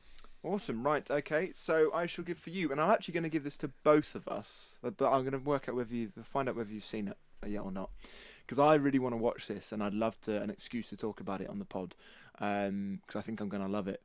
So it's the film that just won the Oscar. It's Everything Oh, Everywhere right. No, All I at Once. haven't seen that yet. Sorry. So, and I say this because it is readily available to watch. Well, it is if you can watch Disney Plus, but I think you might be able to get a free trial. yeah, I've got. Okay, yeah. So they've just put it on Disney Plus. Everything Everywhere All at Once. And yeah, it's just won the Oscar, and obviously a huge kind of thing for them to win Yeah. for many different reasons, which we'll talk about when we talk about it on the pod next episode. But yeah, so and I really want to watch this as well, so we'll both talk about it, and we can both talk about it with fresh eyes. And yeah, I think that'll be really interesting. Cool. Awesome, right? So going to Callum's confession then. What should I watch? What do we think the confession well, you need is? to tell me, Phil. Right, should we go through some of these Right, I've got a load of classic film quotes here. Okay. Well, wait, what about what Well, you did haven't- you talk about last week that I really should have watched? I mean, Lord of the Rings was You haven't one. seen Back to the... Oh, Lord of the Rings. Yeah. That is a task to watch that, That though. is going to be a task It's a to long... watch. I'd say Back to the Future. Do you reckon? You said you haven't seen Back to the Future. Yeah, not seen Back to the Future. I've got it on DVD. I'll Yeah. give you it. Okay, I'll watch To Back to the Future watch then. Back to the Future, you idiot. You absolute idiot. Okay, well, we'll watch that then as Sorry. as my Callum's confession. That'll be my Callum's confession. So next week we'll talk about those. And yeah, as a bit of a preview, as I spoke about earlier, I think next episode we shall talk about Avatar. Cool. I think that'll be a nice way to finish up this first series. And again, we'd love to hear what you're thinking about, but what you think about the show. If you can join in with us on watching the Callum's Confession and the recommendation, and we'd love to hear about what your favourite nostalgic films are. So yeah, that's fantastic. That'll all be for next episode. Let's just do a bit of plugging, and then that'll be it. So, obviously now, unfortunately, we can't plug the tour anymore because as of tomorrow night, we would have finished. Yeah. But you, good sir, what have you got to plug for Raising Cane and for yourself? Just follow Raising Cane Productions online. As I said earlier, we've got A Year and a Day coming out. My one-person show. We've got some previews of it in Norfolk. We'll have some previews in London. So May and June, you can catch the previews, and then it goes off to Edinburgh Fringe for 2 weeks. So if you're going to the Fringe, you can get tickets to A Year and a Day already for the Fringe. So go ahead, book them in, and come see the Fringe. Come see me at the Fringe. And then I've got a new episode of The Book at the End of the Shelf will be coming out as an Easter special, so keep an eye out for that. But yeah, follow Raising Cane Productions, sign up to our mailing list, and keep up to date on all of our theatrical and non-theatrical projects. Very exciting. And then, yeah, for me, if you could... please go and see, if you're in the area, please go and see Steam, which is by North Norfolk Talent. We'll be at the Wells Maltings for, I believe it's just after Easter is when we open in April. That's really bad. I don't know the exact date. I think it's something like the 11th, 12th of April. So please come and see us. We do both evening performances and we've got a few matinee performances as well. So please come and see us. It's cherry picked basically from the best young talent in Norfolk. And it's going to be a great show, and it's the first time this show has been kind of revived since it was in the West End back in 2001. So yeah, please come and see it. We want all the support, and this is a charity production. I think there's a local charity, but it's also for Ukrainian aid as well. Cool. So please come and support us. Yeah, so that's all for today's episode. All we have to finish with is Chris is going to play us out. I always have a rough idea in my head, and I do not have anything. Well, this should be interesting. Well, thank you very much, everyone, for listening. And now we're going to put Chris on the spot and see what comes out.